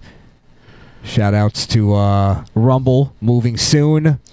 At the Misfit Nation. Go ahead, continue. Birdman. Birdman. Yeah, Aussie Lisa. Did you shout out Aussie Lisa? Aussie Lisa. No, I didn't. Yeah, Aussie Lisa. Jake Hudson also called in today. Thank you. Yes, I shout out Jake. But Nice informative call. Jake gets 2 shout outs on this channel. Okay. Yeah, it's okay. You said Procrastination Station. Yeah, I did. Oh, we might have hit everybody. Yeah, I think then. we did. I think we did. Yeah, look at that. Guys, don't forget to follow this Twitch, SkrillKill, and the party, and the Rumble, SkrillKill, SkrillKill. Follow me there. We're going to be gaming it up. Nice. What are you playing these days? So they dropped a remastered version of Oblivion. I've never played it, so I'm going to play that tomorrow. There's also Call of Duty third person mode. I'm going to be playing that tomorrow too. So I heard about this. Yes, I might have heard about that from you though. Yeah, probably. Follow me on X at Crishaun the Don. You may have heard me promote that to Mr. William. But you know, we put in the work at Crishaun the Don. Absolutely. If you want to take out your pens and write that down right now.